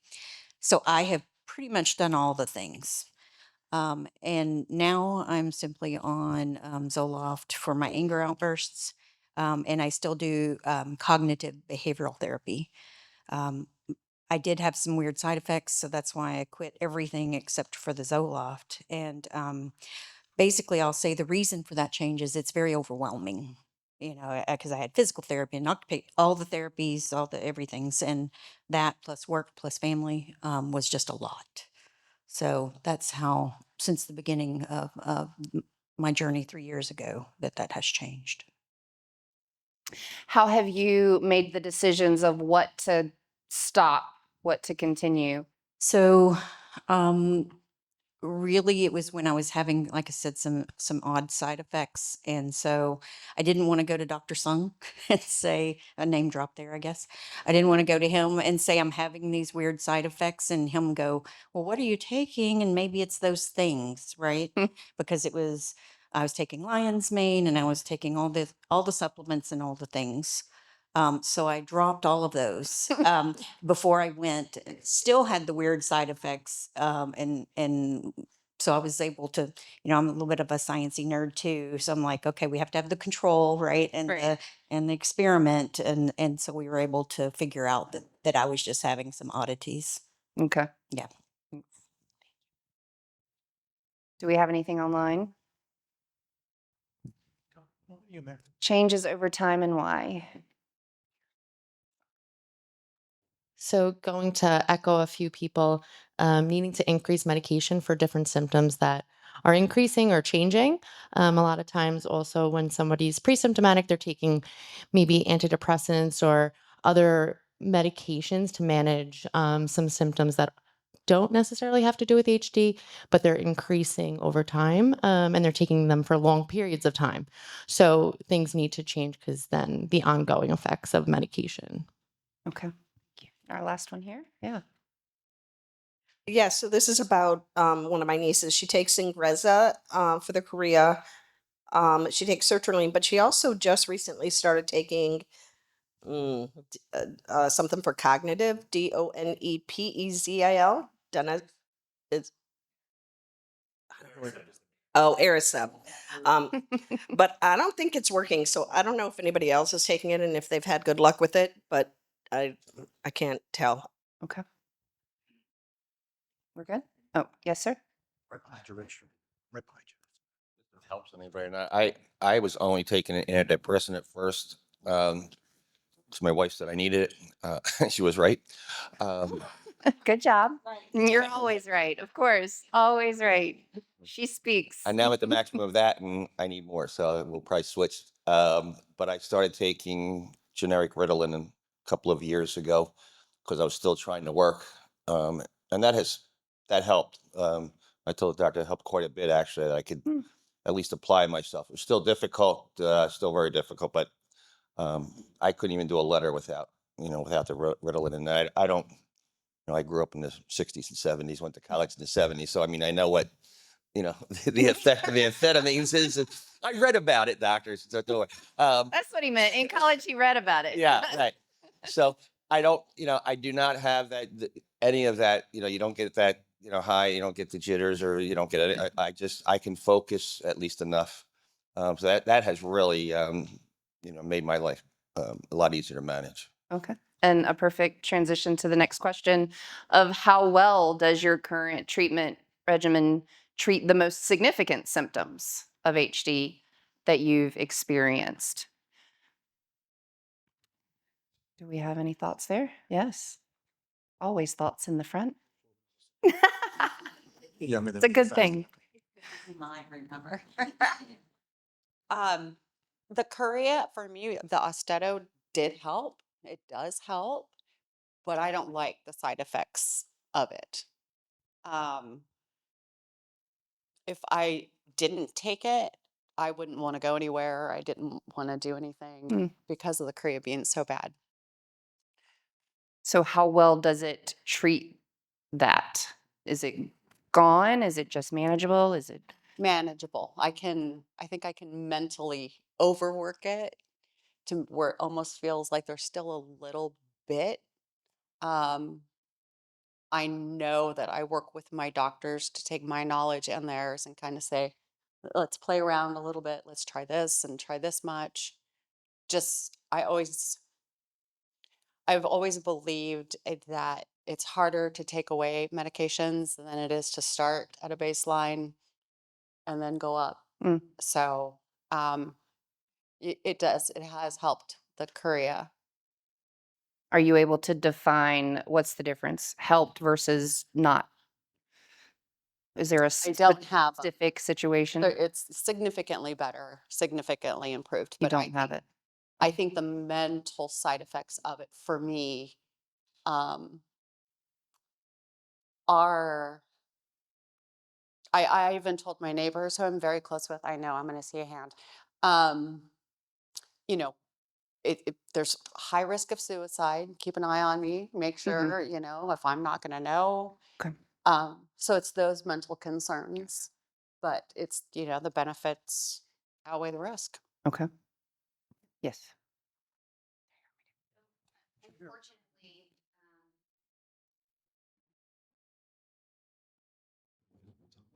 Okay. Unfortunately, all of the current treatment options are symptomatic that are approved for us, and so they're just band-aids and not treating the underlying cause. So they work. Behavioral symptoms help somewhat, but ultimately everything gets worse because we're not treating the underlying cause of HD. Which is why we hope to get into clinical trials earlier. So we don't get to that point where everything is getting worse. What is the most significant symptom that your current treatments do help? I would say behavioral symptoms would be the most helped by symptomatic treatments. And, cognitively, like we just don't, I use an ADHD medication as well in order to deal with the executive dysfunction, which helps greatly. It's one of the reasons I can be here and talk. Otherwise, I would not be here. So that helps. But again, how long is it going to help? And what's an example of the behavioral symptoms that you're referencing? Social anxiety and depression. Okay. Definitely the social anxiety, which for me personally has been a huge change. I've never had social anxiety before. I loved being at things. And so that's been very difficult for me to accept. Okay. Thanks. Is there anything online related to this question? Treating the most significant symptoms? Nothing that hasn't been said. Tell me. Okay. Hello, can you guys hear me? Okay. Yeah, we're good. This is on behalf of my mother-in-law. I met her when she was in early stage, about 9 years ago. And as she moved from early to mid, we started to see a lot of cognitive issues, a lot of chorea, a lot of really, really wild movements, and a lot of crying. And one thing that seemed to have really helped it where we live is medical marijuana is legal. And she did get prescribed medical marijuana by eye drop, and that seemed to take away a lot of her anxiety, a lot of her crying to where, and her movements to where she could sit and be happy, be able to function, and really be able to think what seemed to be more clearly. Oh, I'm sorry, not eye drops. They're drops that go in her mouth. Jeez. Correction from the wife. We see a trend here. How many people's wives are always right? That's not the way the question we should ask. At some point, I do remember maybe I trying to give it to her. Maybe I slipped and put it in her. That has to be reported. I'm sorry. No, you're good. Yes, in the corner. I just wanted to add that the medication that I'm taking that helps my anger outbursts has allowed me to keep my job longer because I was getting to a point where I was getting a little snippier in meetings than I probably should have been. And of course, it also kept my family together. But it also, in delaying that so that I'm still able to work, my cognition is continuing to decline, which is making that tougher. So I think it's a little bit of a double-edged sword. Thank you for that.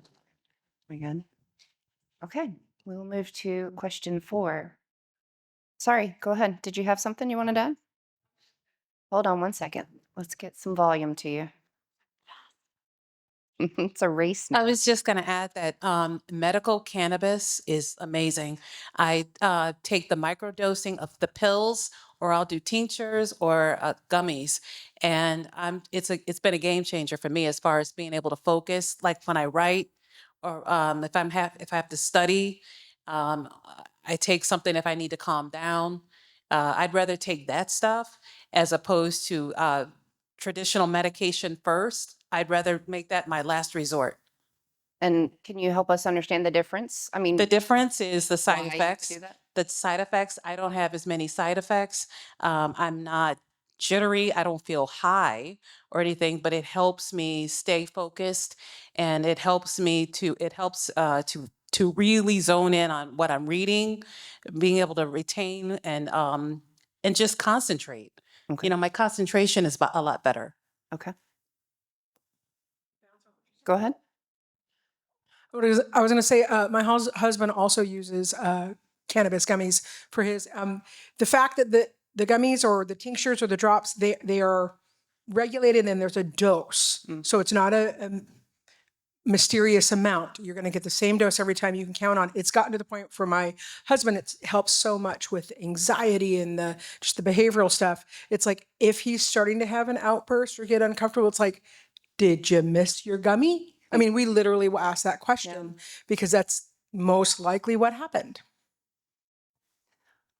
With this topic of the cannabis as a treatment, are there any major concerns? Are there people who are not comfortable taking that as an option? Sorry. Okay, so she's, just so those didn't hear, she said it's not legal in her state, so it's not necessarily a concern personally, but it's not an option legally. Okay. Are there any concerns ethically or physically or medically? Go ahead. Really not It wasn't good for me in the 70s, just so you didn't hear. These two might have hung out a little, but sorry. Yeah, go ahead, please. But because it's not legal at the federal level, some people's jobs won't Right. allow them to have it. Because So it's not even- legal federally, so Right. there's So even implications if it with your were work. legal, even medically in your state, some positions won't allow it for, Okay. yeah. Great consideration. Yep. Let's move on. Thank you so much for that. Question number 5. What are the most significant downsides to your current treatments and how do they affect your daily life? My apologies. I thought we just did 4 apologies. How well have these treatments worked for you as your condition has changed over time? Correct. We're coming back to your treatments for early phase and how have they worked over time? Yeah, I want to speak about my first husband who was CAG 42 and he passed away at the age of 53. When he was in early and then it fed into the later parts of early and through mid, one of the symptoms that he dealt with a lot that Ryan on video spoke to briefly, but we haven't really referenced a ton, is constant discomfort and hypersensitivity to lots of things. So socks were super uncomfortable. Tags on clothing, sitting in different, anything that you can imagine hurt. And it was genuine. He had pain all the time. And I don't recall all of the different things that were tried, but it seemed like nothing ever worked. And we cycled through lots of things and it was just an ongoing, continuing challenge that he couldn't find anything that helped him be comfortable Okay. at all. And that pain increased, but the It treatment. changed, it increased, and no matter what treatments we tried, nothing ever eased his discomfort. Okay. Hold on one second. The people online can't hear you without the mic. I was just going to say, I'm really glad that you mentioned it because I suffer from a pain syndrome and never thought about it being related to HD because I didn't hear about others really complaining about it. But I think there's not a lot of research on it, but it is an issue. Yeah. Raise of hand, how many others at the early stages, this pain that's not resolved with treatment, an issue? We've got some. Yeah. Have your doctors specifically targeted that as part of your HD treatment? Pain? In the beginning, they did? Okay. Okay. So in the beginning, it was treated, and then changing over time means the pain doesn't change, but the treatment is, there's not really a treatment towards it. Okay. Yes, ma'am.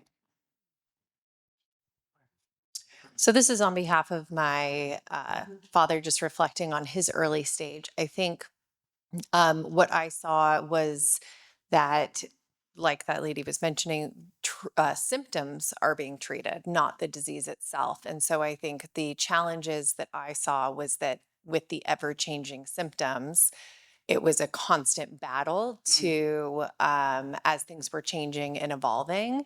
So it's like, okay, we get your anxiety down and then the depression's a problem or the falls are a problem. So it was constantly changing. So I think that was just the challenge of that phase. The challenge being things working, things not working, the challenge of frustration. What? The frustration that there's symptoms being treated, but not the disease itself. So things were progressing as they were being treated versus treating the disease itself to slow down the progression. Yeah. Gotcha. A lot of nodding going with that. So, yeah. Anything online that you want to add in? Question 4. Thank you for keeping me on the right one. Well, just to validate, there are a bunch of comments saying that they also experience pain. So definitely could potentially be that. Some of the treatments that have worked for some symptoms, like Korean medication or antipsychotics, have worked, but the side effects then become the issue. Not being able to go to a HD specific provider and not knowing like what medications, like I'm sure there's a few back pocket that Victor song has, right? Like that know what works for what. And some neurologists or psychiatrists that don't specialize in HD aren't aware of. Yeah.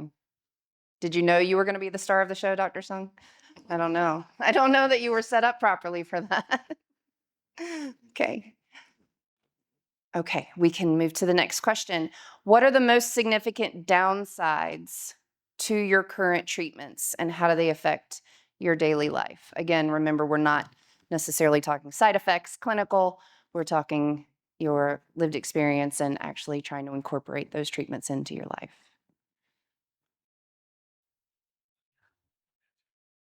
So from the perspective of actually participating in a clinical trial, one of the downsides is having to travel in order to get to the site. I want good care, so I travel further for it, being that I don't have anybody near me doing who's an HD expert. So that definitely, that's a burden when you have a family, especially young kids. I've got 2 young kids, and it's very hard to do that traveling. And it limits my husband being able to come with me as well, which is complicated as my neurocognitive disorder gets worse. So that's definitely the biggest downside. Do you have perspective as to where's the too far point? And is it measured in distance, or is it measured in time or days?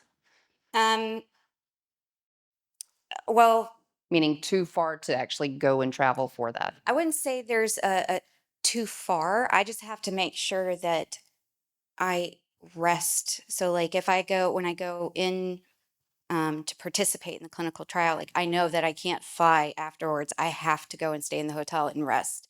And same after I travel, like I need to go and recharge because I can't handle more than that. And just knowing that 'cause I only have so many spoons for the day, you know, as far as energy goes, and because my brain uses more energy. Okay. It's the only way I know how to describe it. Go ahead. Yeah, it's similar in that the effort to get my sister to medical trials. First of all, she can't travel anywhere further than however long she can go without using the restroom because she won't use a public restroom. She'll use the hospital restroom, but she won't use another, and she won't walk in the grass. So once we figure out that she can make it and go and come back, but the second piece is I mean, I retired so that I could help take her, but her husband works, her kids work, everybody else works. So somebody has to be able, she couldn't go in a car on her own to the city. She has to be led to each of the events. So it really does require somebody to do that. And then it also requires somebody making sure she actually takes medicine. And I don't know if you guys know this, but the web versions of those were actually worse for us.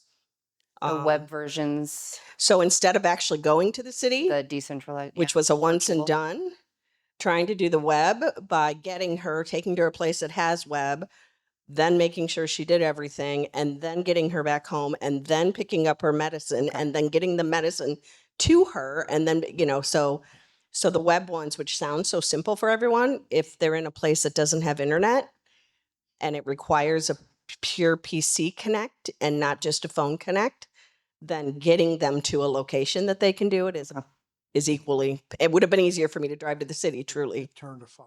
Gotcha. Here we go. Oh yeah, that's what he said. It turned a 5-hour day into an 8-hour day and a 6-hour day, waiting for the medicine to arrive and then getting it to her. Right. Thank you. Go ahead. This will go back to when we were talking about how other systems interfering. My husband had to switch from his insurance to my work's insurance for a period of time, and the HDSA Center for Excellence in our state did not take my insurance. And there was no getting an exclusion or working around it. I mean, we were able to get him to care, but it was kind of like reinventing the wheel and explaining to them what happened and what he learned and what was best. But it's like, you would think that for something like this that's so unique and so rare, that all insurances would work with that center of excellence if it exists in your state. I mean, because we know that they're not everywhere, so some people don't even have access to them. Right. But, you know, oh, sorry, you're in an HMO, you can't go there. Right. Yeah, thank you. Go ahead. Online? So some downsides to current treatments would be remembering to take medications, having good insurance to cover those medications, having accessibility to go to those providers, especially when refills are needed. That in person sometimes is what is needed in order to get that refill of medication. And having access to good care becomes a downside as well. Thank you. And back in the back. As the advocate for my lovely bride, I had to tell my providers, let's get it together at one time. To get our loved ones to the doctors is a pain. And for years, they would say, okay, come down and see the doctor. No offense. And then you have to come down and see the neurologist, another trip down there. You go back to do the Enroll HD for years. And they finally got it that as your advocate, take care of your loved one by asking them to do it all at the same time. And I'll tell you what, when you go down there and you do that test, that annual test, the tactile test and all the other ones, first the PA did it, then the physician did it, then the neurologist did it, and then the Enroll HD. 4 times she's taken the same bleeping test. Come on. Can we make it easy for our patients to get the treatments that they really deserve? Seriously, you got to be an advocate for your loved ones, you guys. Great point. Thank you. Your lovely bride has a great advocate. So yeah. I wanted to say that with my medication that I take for the choreatic movements, I take Xenazine, and it comes through the mail.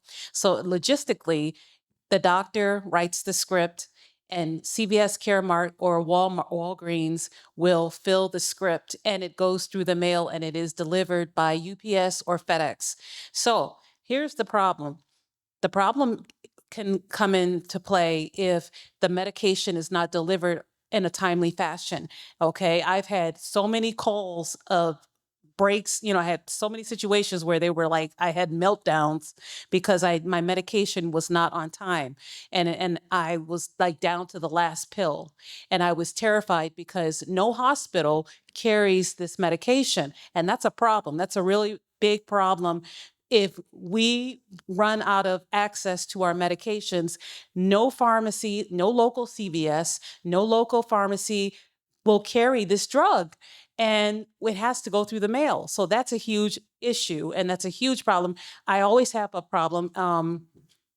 I finally solved it by getting a 90-day supply. So I only deal with, instead of 12 times a year of having a meltdown, I can have it down to 4. Right. Yeah. We are going to move to question number 6. Please put it on the platform. We want to hear your comments. As a reminder, the QR code is at your table. Please make sure you're entering anything that doesn't get to be shared out loud. Question number 6, again, one of the 2 most important questions. Earlier today, think about the things again that you mentioned that were impacting your life the most. The specific things, the specific activities that were most important to you. In context for that question, short of a cure, what specific things or activities are most important to you if we could delay the progression of HD? Again, not talking about symptoms, talking about those things or activities. Early stage conversation. Go ahead. Yep. So what specific things are most important? Maybe clarify a little bit. So not symptoms. The things you could do, the activities you want to be able to do, or the things you were anticipating losing or you've lost. Okay. What of those things and activities, parts of your aspects of your life are most important to delay losing? If we could delay the progression. I think it goes back to, for me, it's that cognitive side and the executive dysfunction and how much it really affects your life, right? Because it plays a huge role in so many different things. With the executive dysfunction, you have time management issues, and you have this inability to complete chores and tasks. And then it causes anxiety because you can't seem to get up off the couch and do it, even though you know you need to. That's all part of executive function issues. And for me, it was huge. It was a huge part of what I did. I multitasked in so many ways, and with volunteering, with everything, and taking care of my dad, doing all of it at once. and I can't do it anymore. And so I think that goes back to what I would look for as the most important, as having some of that back, or at least it not getting to the point where I completely lose who I am. Looking at, yes, over here. Me again. We welcome you. Thank you. Some of mine are kind of dumb, maybe, but it's important to me. Yeah. I want to be able to continue reading to myself. Nice. I love books. Books have been my passion all my life, and I dread the day that I can't do that. My current obsession, since we've used that word today, is buying audiobooks so that at least I can listen at some point. I want to be able to continue to participate with my family. Apathy is real for us. I love holidays. It's always been huge for me, but I find now myself just dreading, do I want to do Thanksgiving? Do I want to do Christmas?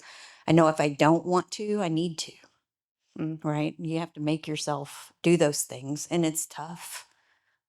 So something, even again, we talk about delaying progression, but even if it is symptom management until there's something better, delaying some of those cognitive types of things so that you can still participate in life. Yes.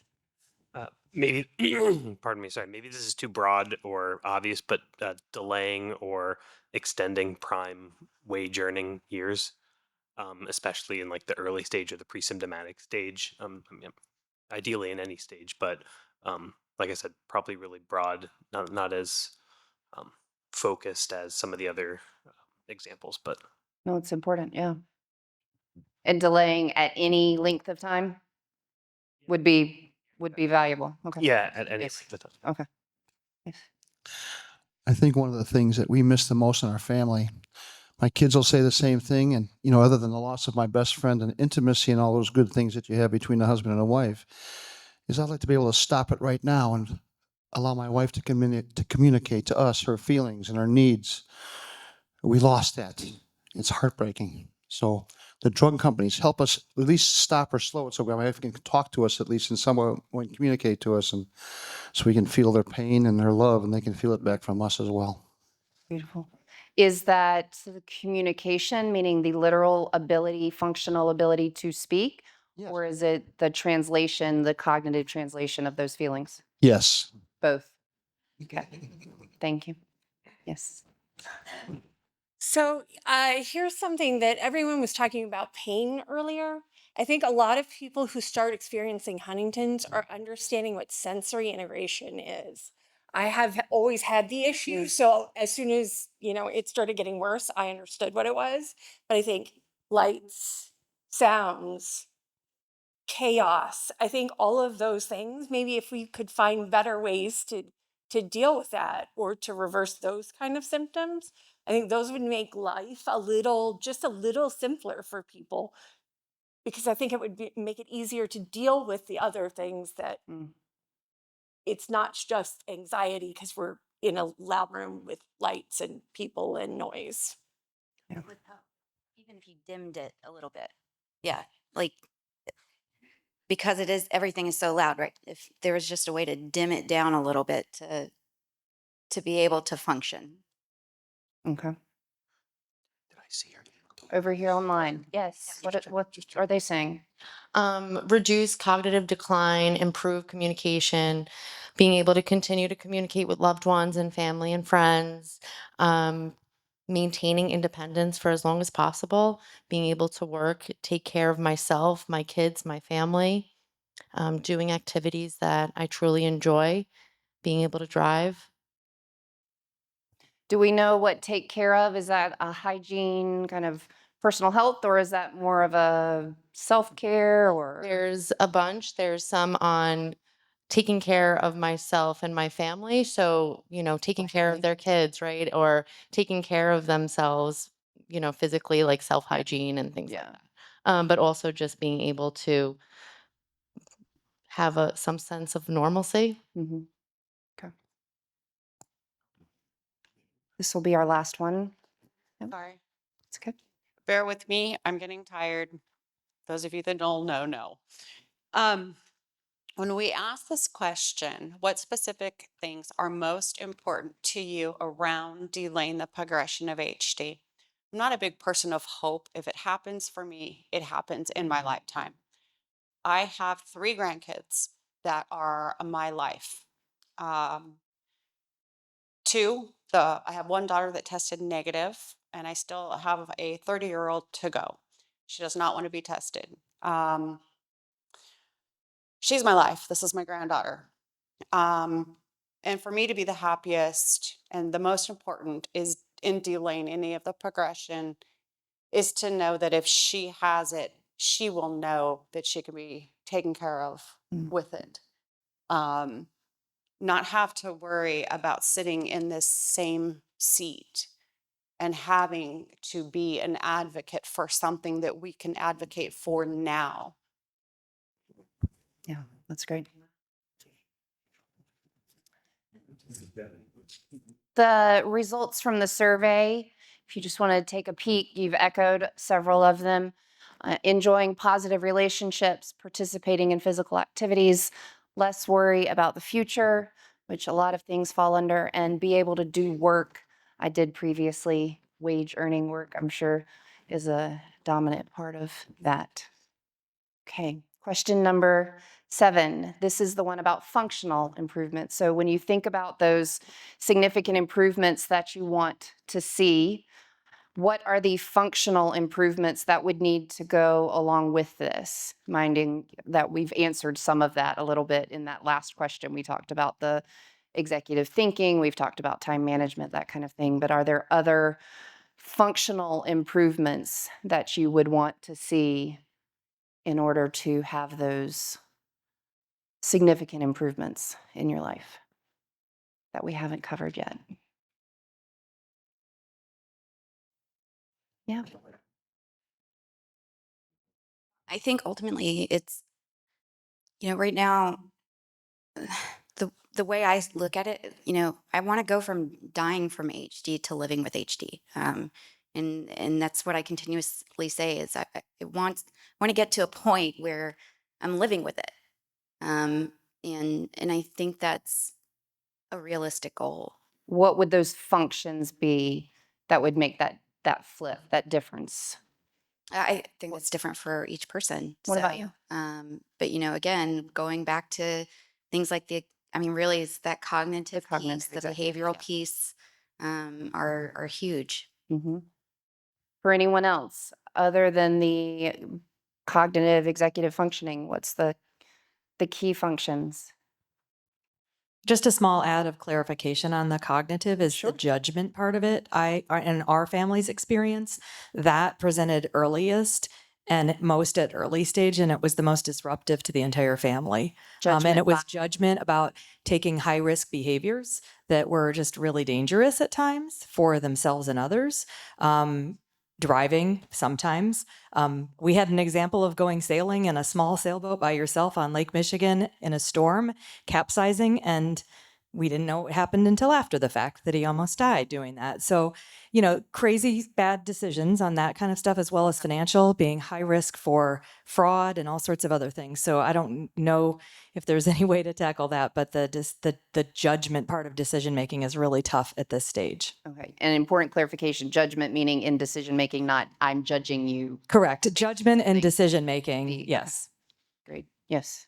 I would say reducing the stigma and also raising awareness of people of color with this disease. There's a lot of theories that are taught in medical school that are not accurate. We're a melting pot. This is America, and we're all blended ethnicities, and therefore anything is possible genetically. And I think that should definitely be something that is stressed to the medical community and the future medical community. Go ahead. Yes, sir.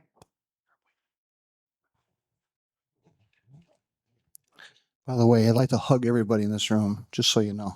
Oh, If you need a hug, come and see me. I'm pretty good. I'm a pretty good hugger. What I'd like to give my wife back is her dignity and the ability to go to the bathroom and her activities of daily living that she's losing right now. I think it's one of the things that most frustrates her at all. So if I can do anything to stop where she's at right now so she can go to the bathroom, take a shower on her own and maintain that dignity in her life, that would be what I want from my drug companies to do that. that's awesome. A lot of heads nodding, I know, for the hug part, but also I want to clarify, raise of hands for the going to bathroom, that just basic function, that particular function being a really pivotal part of the dignity concept. Yeah? Okay. Online. Online, they would be raising their hands too. Nice. They're cleaning, just showering by myself, Okay. being able to cook for myself and my family, improve cognitive functions, being able to just think more clearly, not lose my train of thought, just remember things and have those memories continue. And can we clarify the function for taking the shower or cooking? What is the function that's missing there? Is it a cognitive not being able to go through those steps? Is it a physical agility? Is it stability? Sorry, can we get the mic just real quick so people can hear you? I think it's both. I think it's being able to think through the next 3 things in a recipe, Okay. but then cut the things in the recipe. So I don't think that Huntington's is really either or. I think at that point, it's both. Okay. Okay. A lot of heads nodding, I assume online as well, virtually. Okay. Thank you. I'm going to move to the next question. Okay. Sorry, did we have one more?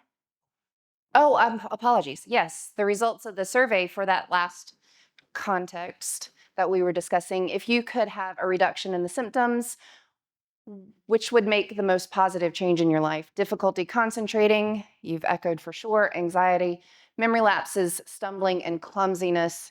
Korea. That one we didn't mention as much, the stumbling and clumsiness in this particular conversation. Do you see that as one of the top functions? You take medicine and so it's helping that, so that's not a concern because the medicine is helping with it? Okay, is that a consensus? So you didn't mention it because your medicine is handling that pretty well. Can I see nods of heads if that's the case? Or nods of heads if stumbling is just not an issue at this point for you? Is that it is an issue? Okay. So it's more that it's controlled and the other things are less controlled. Okay, great. Was there a comment? No, okay. The next question is around the clinical trials, which you've been feeding into the conversations as we go. So this would be the what haven't we said place to discuss the clinical trials. Do you have any concerns around participating in clinical trials at the early stage HD or family? I think we had a hand. Were you raising your hand, ma'am? Yeah, kind of. I'm excited. I saw it. Go for it. I guess the biggest thing for my mom is they're an hour away from a center of excellence. So, like, having access to any clinical trial is difficult because my mom and her dad and my husband are, oh my God. It's okay. Don't public speak. All been here a long time. Her husband, they both, work. So, like, taking time off work is difficult because, like, my mom has to work extra hours because she works from home on her own. So she makes up the hours later and stuff. So just having, like, maybe the access to, like, a local hospitals providing the clinical trial or even just giving the drug rather than her having to go an hour away or more to get to it. Meaning having the medication shipped to her, is that what you're thinking? Or like if it's like an injection, like can the local hospital that we live next to be able to do that? And then just do like virtual meetings every month or whatever it is. Yeah, thanks for speaking up. Appreciate it. Yeah. Secured. She's given up that mic quickly. That was really good. I'm proud of you. Awesome. Yes. Yes. So 2 days ago, my uncle sent me Dr. Sung's. He gave a speech on this, and where we are with this is that I found out that we were having this event here, and with that, I think that the answer is clear to all of us here, including my father who is listening to this. We fully support clinical trials. We know there is a lot of evidence to prove that gene therapy is working and it will work. And we would love to see moves. We want to see it advance and quickly because there are families that are relying upon this. There is evidence to show that it can target the root of the HD by modifying or even silencing it. We want to see some progression in this. This is extremely important. It's imperative to the overall well-being of all of these families here today. That is why we are here today.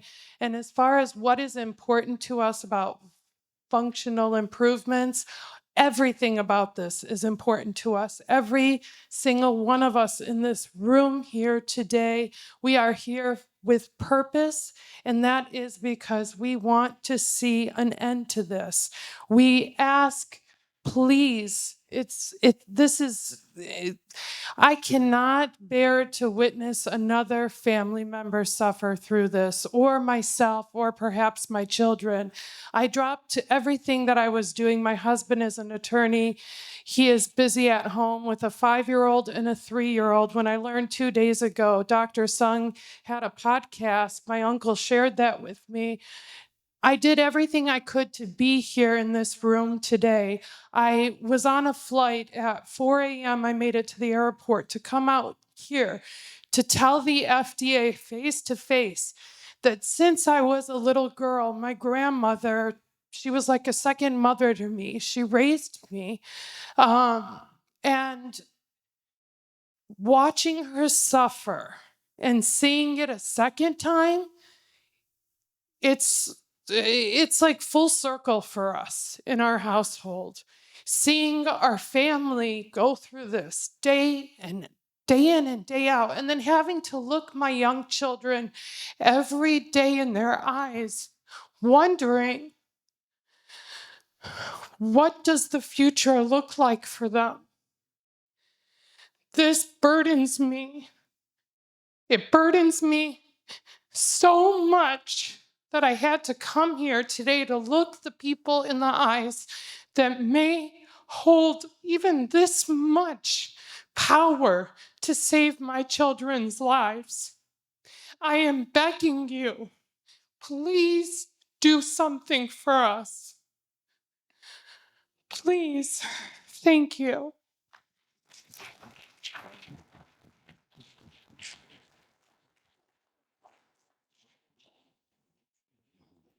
So going back to early stage, my mother-in-law, she lost her job very early in her symptoms. She was only 38 years old and into her prime working years and lost her job. And at that point, the conversations I have with my father-in-law now is we're being told that my wife can't be eligible for a clinical trial until she starts showing symptoms. If she loses her job when she's 38 years old in prime working years, she finally gets a clinical trial and it may or may not work.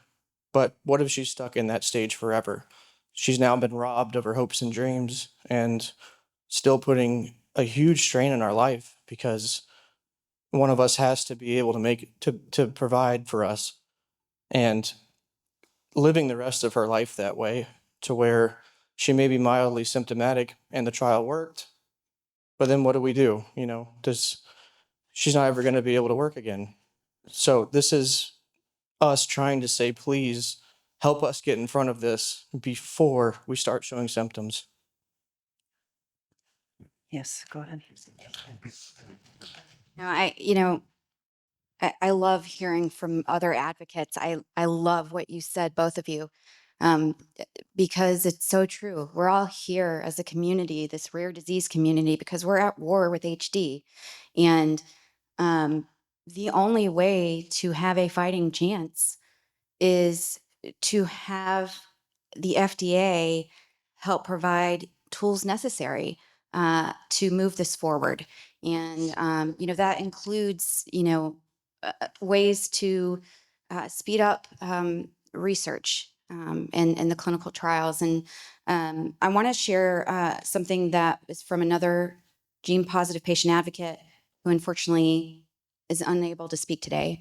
But he said, for me, I want the FDA to understand what's clinically meaningful for patients and families. It means listening to the community about their experience because it's important to understand quality of life outside of clinic visits with a neurologist. One challenge with treating earlier is that we need better outcome measurements or biomarkers that show changes happening prior to clinical diagnosis. I know we will get there, but we need to make sure we accelerate this process somehow. Thank you. What are we hearing online? So I think to start, some concerns are not even being able to meet the criteria to participate. There's a very narrow window, whether that's age requirements or CAG repeats and other concerns. Then if you are eligible and can participate in a trial, travel being an issue, not being able to take off time from work or who's going to care for kids. Is this going to stop my eligibility for other trials? What are the side effects to this trial? And also, what if this accelerates certain symptoms that I'm experiencing? I do not want to be rude. We do need to move. If we can get these last couple in very, very succinct, that would be fabulous. Go ahead. Okay, we'll go to the next. Sure. So there's a pink elephant in the room, and there's a word that hasn't been used, and the word is courage. So this is a quote from Brené Brown. Courage is a hard word. The root of the word courage is cor, the Latin for heart. In one of its earliest forms, the word courage meant, quote, to speak one's mind by telling all one's heart, end quote. Over time, this definition has changed, and today we typically associate courage with heroic and brave deeds. But in my opinion, this definition fails to recognize the inner strength and level of commitment required for us to actually speak honestly and openly about what we are and about our experiences, good and bad. So my point about bringing this word up is that it hasn't been used, but I think this whole room is full of that word courage. And so I thank you all for sharing all your stories from the heart. And I also want to share that to the medical community too, to the FDA, to the neurologists, to the researchers, to Big Pharma, because they have to understand the courage that they're doing in telling their own stories, right? And their stories are that they're intelligent, they have all these gifts, they studied hard, and that kind of courage to tell the story of finding a cure, listening to people, all their stories are part of our stories, and I hope they are inspired by this to look at their stories and look at it in such a way so that they realize the suffering that's going on here, so that they bring the same kind of courage that we are as a community to their work too, to help us basically. Thank you. And we'll have our last closing Yes, comment. And we'll move on. and so all you advocates, I just want to remind us all that the NIH and the FDA are federally funded. So I ask that you all stay on your toes and keep an eye on what's going to come down the pike with budget cuts and the new Office of Working Efficiently. So, they can't do it without money, and us taxpayers have to support that work. Just my little Thank you. PSA. No, thank you for the PSAs. Important. Okay, ladies and gentlemen, it is time for us to move to our conversation with the mid-stage friends in the room. You ready, Linda? Are you ready? Deb, you ready? Okay, this is our conversation about people living with mid-stage, family members of people living with mid-stage. And we're going to go through the same questions. You're doing a fabulous job of focusing your comments on things that aren't repetitive so we can make sure we're getting as much insight as possible, and really appreciate everyone continuing to do that and giving yourself a deep breath of energy to boost for this last stretch of our time together. So thank you for that. Question number 1. What are you currently doing to help treat HD symptoms with mid-stage HD? Deb, kick us off. He's coming. Thank you. Yeah. Since Linda's diagnosis, trying to treat her HD symptoms, we had to go through different steps. The first one was to help her mood, depression, anxiety. If we couldn't get that under control, it was a heap of a mess. So she was on medications, but she had a long history of depression, a family history of it. So she had already been on medications. So it was finding and fine-tuning the ones that would work for her. So there's a lot of trial and error. And what we always told Linda's therapist is we bob and weave. Every day we bob and weave, depending on what comes up. The next thing was sleep medication. With Huntington's, when she's sleep deprived, it's a whole new world. So that was trying to get medications for her to have a decent sleep. It's 10, 12 hours that she needs. So we got that under control. Her chorea, we started with Xenazine, and that worked for her. But then when Austedo came out, it's like, it's supposed to be better and stuff, but it was not a good fit. It increased her depression, and we came off of it pretty quick. Because there are no other treatments for it, we had to come up with our own ways of getting through life. So we did a lot of walking, which kept her core strength up. We had a chance to always talk about life's journey. So we did a lot of walking. Trips. We do a lot of trips. And by doing the walking, that helped us continue to do the trips. But the most important part of that was planning the trip. We had so much excitement trying to find out places to go travel. Now, Linda's not a book reader, and her brother would say the same thing because he's just like that.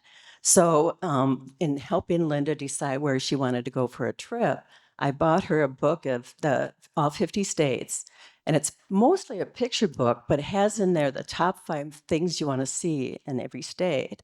So that helped her, and she was always busy looking for things to do. So most of the things that kept us busy was planning for our trips and going on our trips.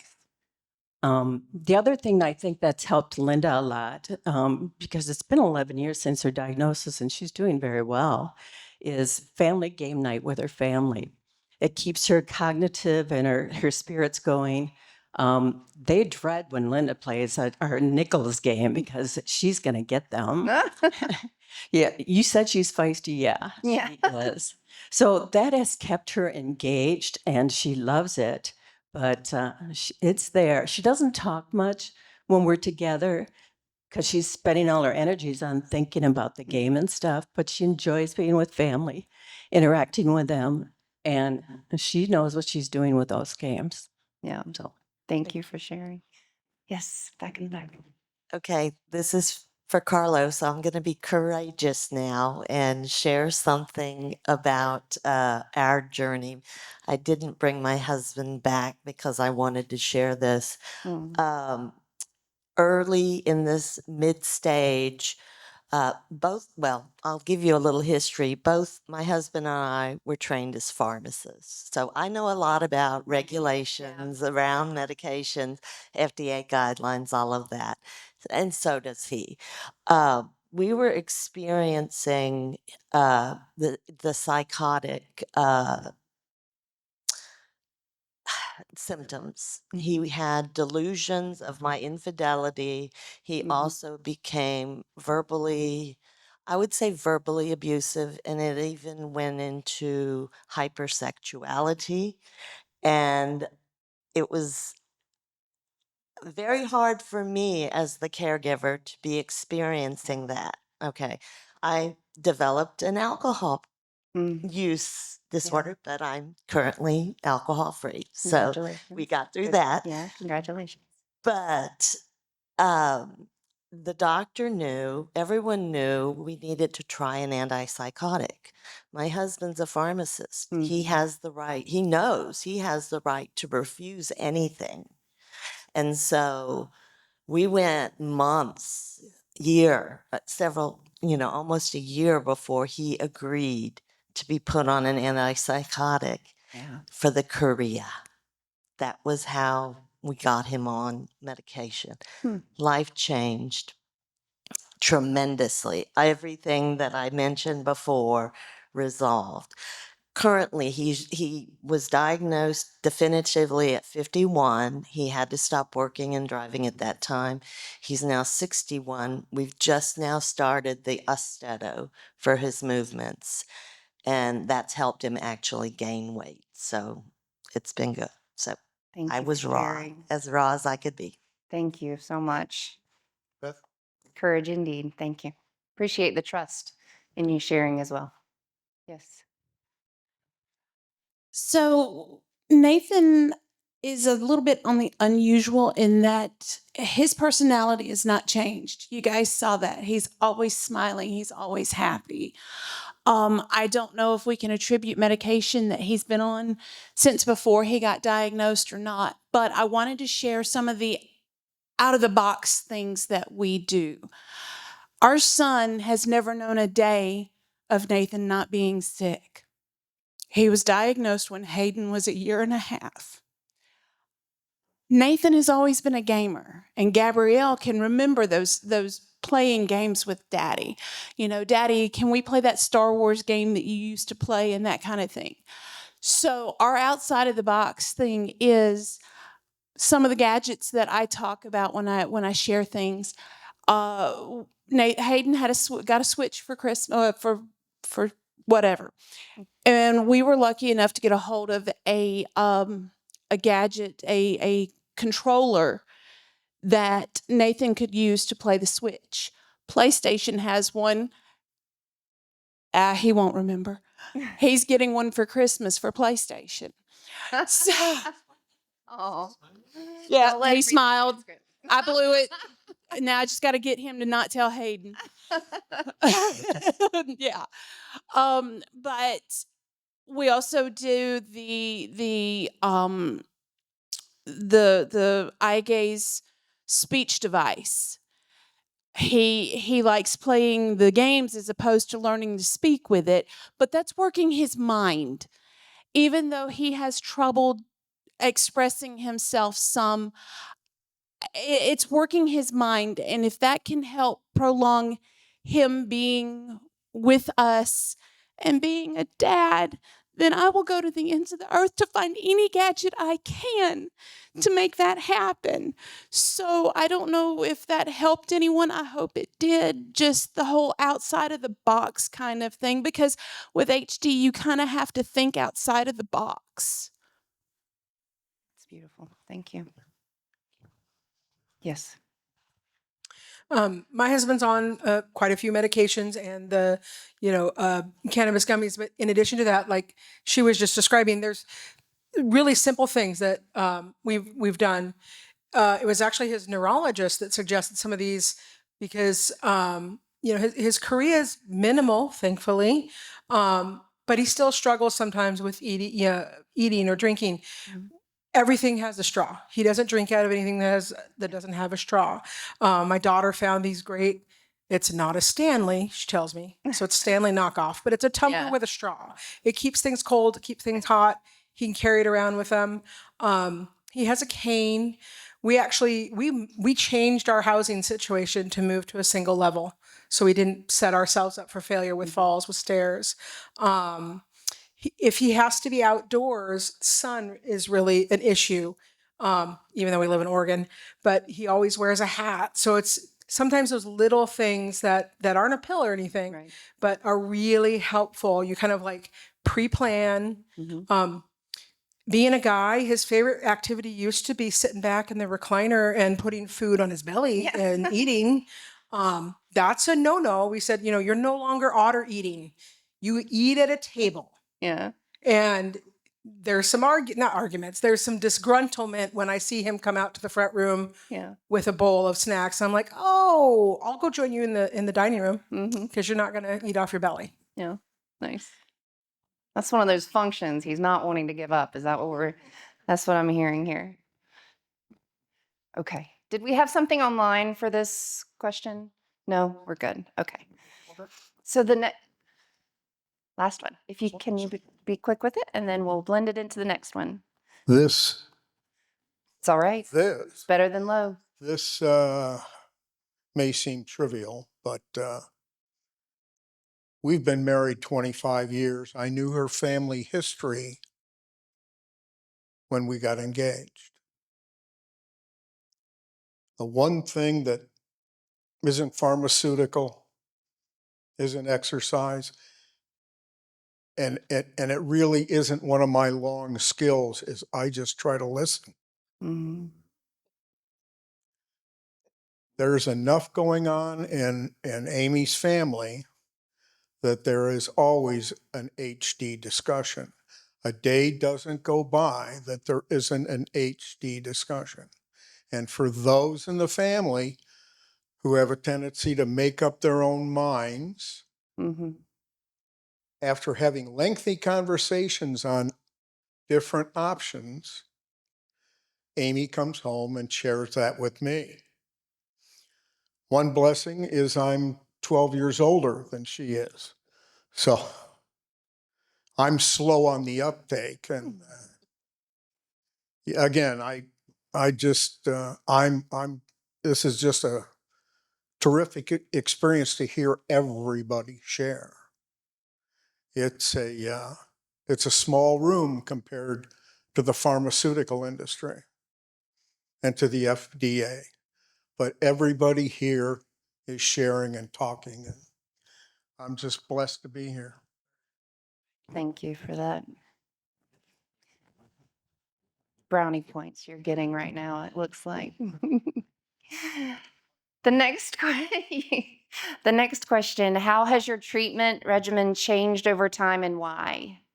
Again, I know people have mentioned different things over the other questions, so if there's something you haven't mentioned, how has your treatment regimen changed over time and why? Yes, ma'am. He's right there. I don't think probiotics has been mentioned, but Eric was recently started on probiotics for some digestive disorders. I don't know if it's going to help, but it's easy to do. Yeah. And you started that because the symptoms just started, or was there a different trigger for those? Problems for a while, and this is just a thought, is to just try it and see what happens. Yeah. Okay. Anything else about the changes over time of the treatment in mid-stage? Things you haven't mentioned about your earlier changes in time and in earlier phases. I'll add a couple things to this. I think it's thinking, like Heather had said, outside of the box, not necessarily HD specific. Yeah. So somebody had shared getting a sleep apnea machine helped with getting better rest, right, for their mom. Also just, I guess, making accommodations for what somebody's experiencing. So, instead of trying to make sure somebody isn't making a mess on the table or on the floor, just, putting a tablecloth on the floor or putting a bib on the person. And instead of trying to change maybe something they're experiencing. Did they mention what it is about that just helps you secure your identity, or is it? No, that's just sort of my interpretation of it. Yeah, So that's nice. I appreciate it. Yes? I would say I learned, what I did to help manage myself. In the beginning, I was diagnosed in 2012. So I was, I had a lot of problems. And what I've done is I've created a routine. I create a day schedule and a nighttime routine. And I make sure that I sleep at least 8 to 10 hours a night. I have to have that sleep. If I don't rest, then I'm no good the next day. So I rest, and I put that as a priority over everything. My health is number one, and that's something I did not do 12 years ago when I was first diagnosed. I was basically told by the doctors to start looking for nursing homes because I was going to end up in one by 2024. So that was what doctors told me in 2012, and they told me to just start looking now because that's where you're going to end up. And but I turned everything around in terms of managing my symptoms. And what I plan on doing is, like I said, I have to live a very regimented lifestyle, and I have to watch my stress levels. People, places, and things that stress me out, I stay away from. Do we have other evolutions in sleep over time? Is that a consistent? There's a lot of head nods. Is that something you need more as you go along? Heads nodding. Yeah. Okay. Did you have something you wanted to add, ma'am? Yeah. She's behind you. Yeah. One thing we've done recently is make sure Eric has good dental care. He's gotten hearing aids, he got new glasses, just all these things that affect your health one way or the other, not directly Huntington's disease, but the nutrition part, the teeth part has been beneficial. Okay. Great. Thanks. We will move on. Sorry. Oh, were you offering? Anyone need gum? We've got we've got mints at the front table if you need to see April.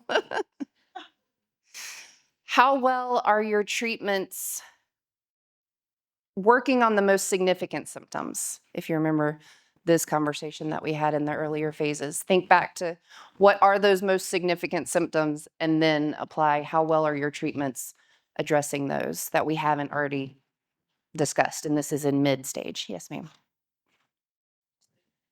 The mints. Okay. I just did it by taking my med. They can't hear you though. Say the question again for me. How well are your current treatments addressing the most significant symptoms? So the most significant right now is I can feel my anxiety building up. So for me to fix that, I knew I needed to get an Ativan. So that's what I have to do to be able to control that symptom. And that works well. Mm-hmm. Yeah, for the most part. Okay. Yeah. If not, I have more. Different conversation. Go ahead. I just wanted to say that when I was, the choreatic movements were a huge deal 12 years ago, and they still are. Without my medication, I'm not the same. I didn't want to live, if I was shaking because I would have problems with my balance. And then that would in turn, I would scare other people. I scared people in the public, law enforcement. People would think that I was drunk or that I was high or that I was mentally ill. So I was always scared, and it would cause more anxiety, which would cause more movements. And so it was like a domino effect. So having those choreatic movements in check really changed my life. And, I definitely know what that's like as far as having the extra, the extreme movements in the face, the arms, the legs, everywhere. And I am definitely grateful that I took Austedo briefly, and Austedo made me very suicidal. So I had to get off of that immediately. So Xenazine is what I'm on. In connection with the Korea specifically. Okay. And that's working well. Anyone else have something that's working especially well or not with your most significant symptoms? Yes. Hi, I'm Brandy. I'm going to talk on behalf of my husband, Todd here. Hi, Brandy. And try not to cry, but he's been in the SAGE trial for about 9 months now. So he's did the double blind to begin with, the surveyor, and now he's in the purview, the extended open label. So we know he's getting it now, but I noticed an immediate difference with his cognitive function. Just making eye contact with us again. He had kind of lost that ability to, he would zone out and not really seem to be paying attention when we would be having conversations with him. And he has talked about just doing better at work. He is still working. My kids who ride with him most often, I drive if we're going anywhere together, just by nature. But my kids said that his driving's improved, which was, I know a big part of study to begin with. So I just wanted to mention that. Thank you. Appreciate it. We good? Okay.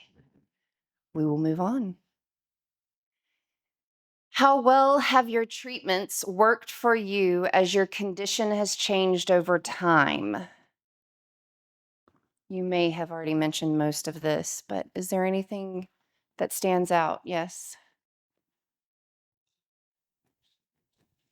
Well, most of it has been dealing with having maybe to adjust the dosages of the medication he's on. But we kind of ran into a challenge. We work with a really good neurologist, and with his health insurance overall, there came a point where they're like, we're getting letters from the health insurance saying, you should talk to your doctor because you really shouldn't be on this medication long term.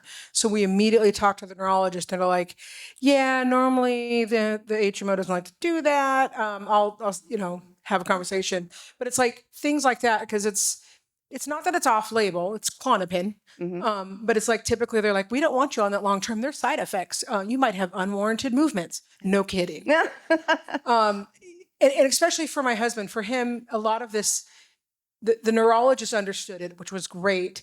Yeah. It's like, it's more important for his mental health and his behavior and his outbursts to be maintained so he can live at home. Because that's what lets him stay at home with us. Yeah. If he manages that. If he can't manage that, then that's going to be a lot harder. So it's like getting to, sometimes you have to battle with the insurance to get those medications changed or increased or adjusted, right, so that they continue to be effective and work. And again, it's just the system sometimes doesn't understand. Yes, for regular people, that's a concern. For this individual, it's not. Yeah, thanks. Very clear, specific example. Thank you. Anyone else want to add something you haven't covered? I want to make sure, just getting a pulse check, there's not a lot of discussion as you're seeing as much as there was earlier in the day. I'm interpreting a majority of that is because you've mentioned a lot of things. The conversations has flowed organically.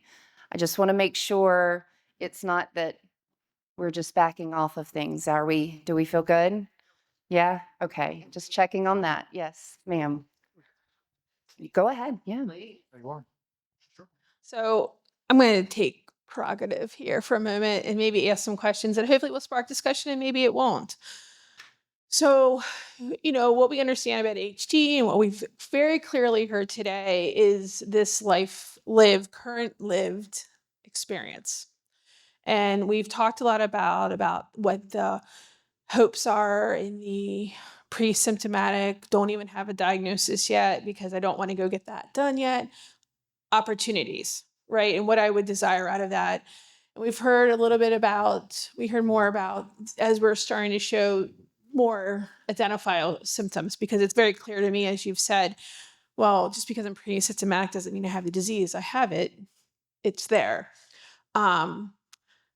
So I think it's easy to think about in drug development where we would want to approach therapies, right? But now we're into the more progressive, the more symptomatic experiences, and we're hearing across the board a lot of heterogeneity. Very common rare disease. We're very much familiar with it.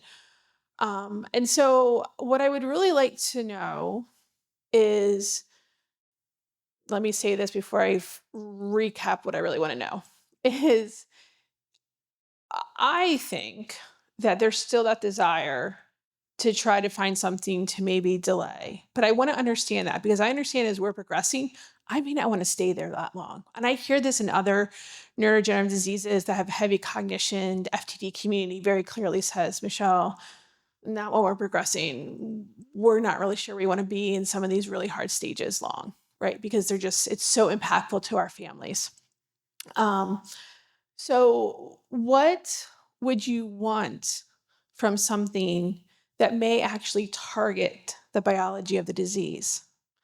That if it was to be developed, and let's say there's an opportunity for you to have it, right? So you've already lived through part of that. Would you want to partake in that? And if what it does is delay moving forward, is that okay? The other piece is, and I know someone said, I'm not sure if I want a lot of symptomatic therapies, but we are in a space where that is where we have our current approved therapy is in a symptom-based therapy. And I still think from what I'm hearing you say, based on how you're talking about and exploring options for anxiety,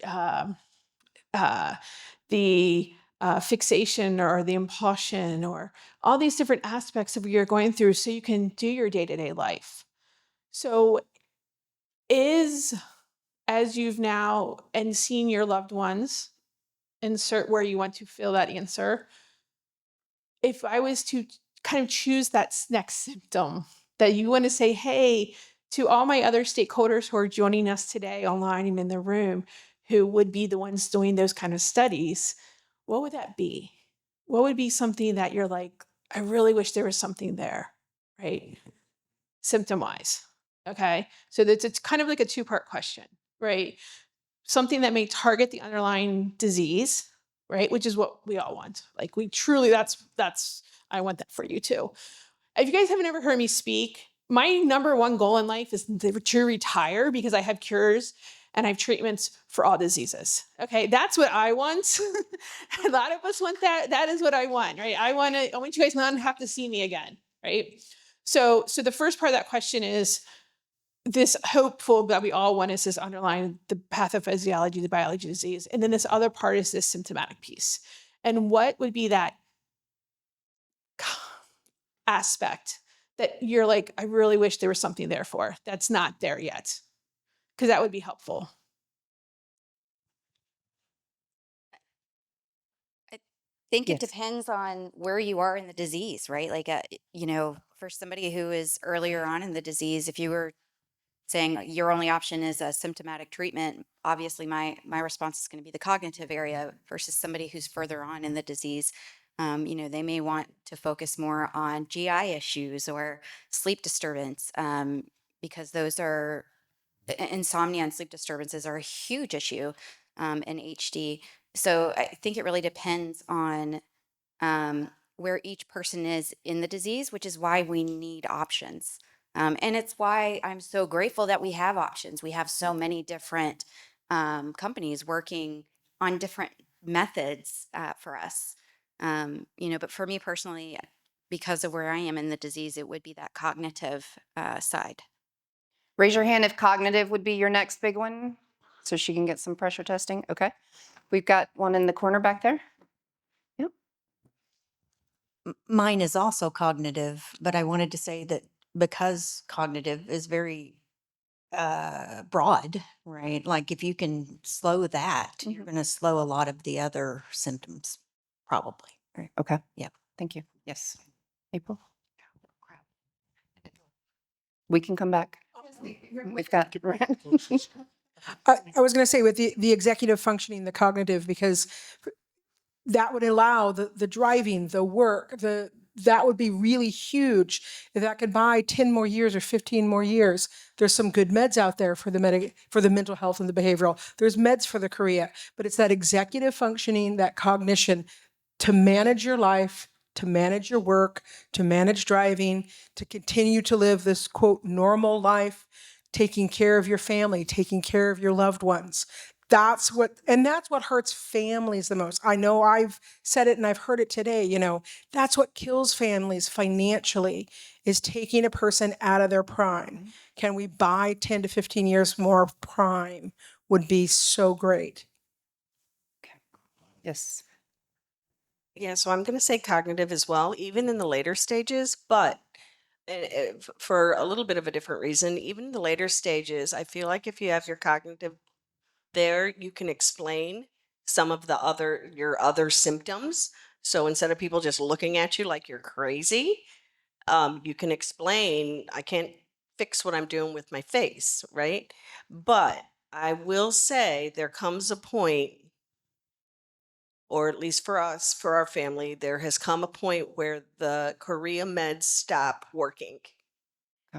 And at that point, um, I have a niece right now that cannot actually get food to her mouth, and she's probably not going to make a food tube choice. And I can't get food to her mouth either because it's the full body rocking. So even if she had her cognition back at that point, um, th- I mean, maybe she would choose a food tube at that point. I don't know. Yeah. But at this point, she's bedridden and can't do that. But I would still choose cognition for her to make her own decision. Okay. Thank you. Right here. Yeah.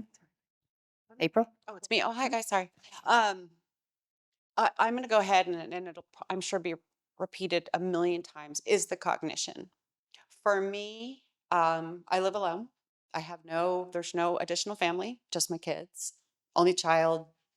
So I'll be taking care of myself, and I do take care of myself with trying to manage all these symptoms, with the chaotic finances and the chaotic, oh, I want to do this or I don't want to do this, the paranoia, everything. I do it alone. I won't burden my children with that. So for me, it is important to note that I want to be able to have access to just something that can say, all right, let's put on the brakes. You still have bad cells. The bad cells are still going to go. We understand that. But just to be able to say, all right, you're still capable of taking care of yourself without pulling the whole entire ship down with it. In the back. Yes.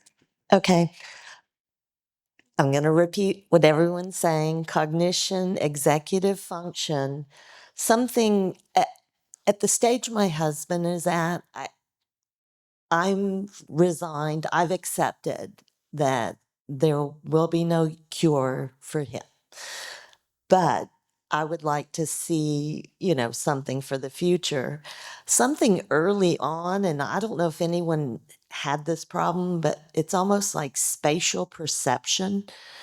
My husband would, his duty, his task was to put the dishes from the dishwasher onto the shelf. There was a mismatch between stacking cups, we'll say. He will put a cup, a plate, a heavier plate on top of that. It's like that whole thing of how things fit together is lost. And we had to get Corel because he broke every dish. That's a good sponsor opportunity right there. Over here. Yes. I would also go with cognition because, as I said earlier, I've got things in place for him to be able to communicate. We have a speech device. I have a chair that Nathan has that has the Lucy program that will prevent him from running into things with a head array that he can control it. But the cognition for my kids, so that my stepdaughter still can have time with her dad, so that my son, who is 9, still has moments with their dad, so my husband doesn't get any worse than what he is right now and ends up basically being trapped inside of his own body in a vegetable. And just, I don't want that for him. And then there's also the fact of my stepdaughter, who I love as though she were mine, just got diagnosed in July. I don't want her to have a day of symptoms. I don't want my son, who's at risk, who I watch for juvenile Huntington's in every single day, and pray that even though he's considered ADHD, that it's not juvenile Huntington's in disguise. So I think that, kind of along with everyone else, that cognitive, because other things can be helped, but that's the one thing that I feel is the hardest to be helped. the other side of cognitive is communication. And without communication, the cognitive is only halfway. It seems like I've looked at my wife now for almost a year and there's no communication. She can't tell me. I have a blank face. And when the speech goes, the communication is so important because it's part of life. With communication, you enjoy life. Without it, I'm not sure that they are enjoying. And I think communication is the other part of cognitive. And to the earlier question, you would be happy with any tools that help with communication, whether it's a machine or whatnot, is She's that? rejected the machine so far, but I don't know. Okay. It would be helpful, I guess. But you really want her to, She doesn't want her to, to be, I okay. want to talk. Yeah, okay. Yes. So, and this is not about what I want, it's when I want. I'd rather my 27-year-old have studies than me. I'd rather find something before we start symptoms than after. I would rather go die tomorrow of a horrible death than her experience one day. So I don't have small children and I'm not sure. So worrying about raising my children isn't my concern. My concern is for the next generation. Thank you.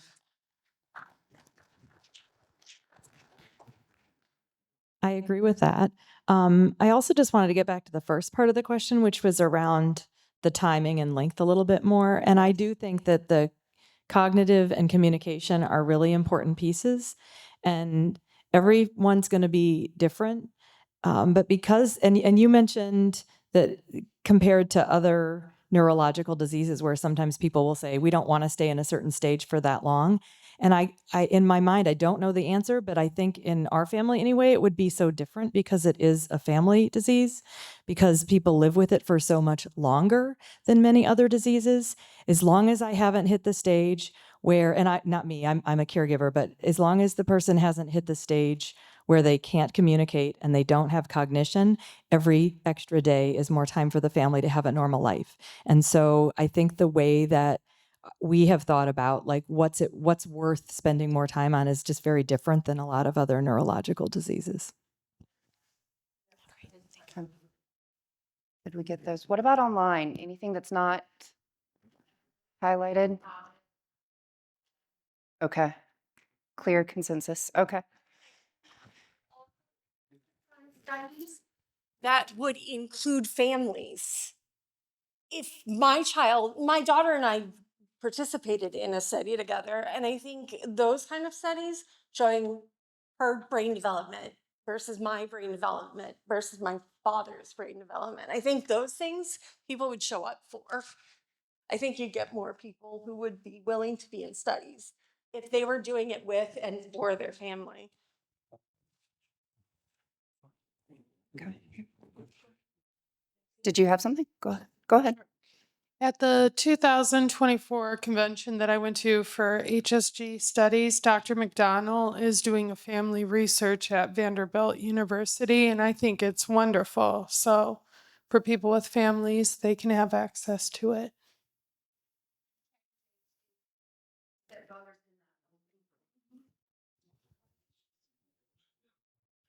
I was just going to say we've heard a lot about how some people aren't getting tested for a whole lot of variety of reasons, but it may be helpful if the study that's out there, if you're finding a person eligible for the study, asking if there's family members and maybe offering to do the testing and having the family members come in.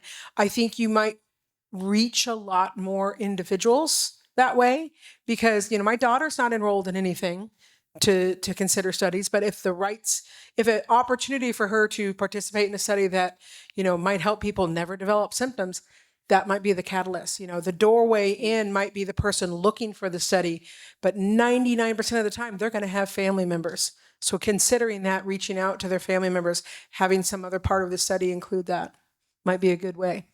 Creative. I'm going to let that be our tie to the other question around clinical trials, so you can go ahead and add things that might be specific there. And that question being, do you have any concerns around participating in clinical trials in the mid-stage experience? Okay.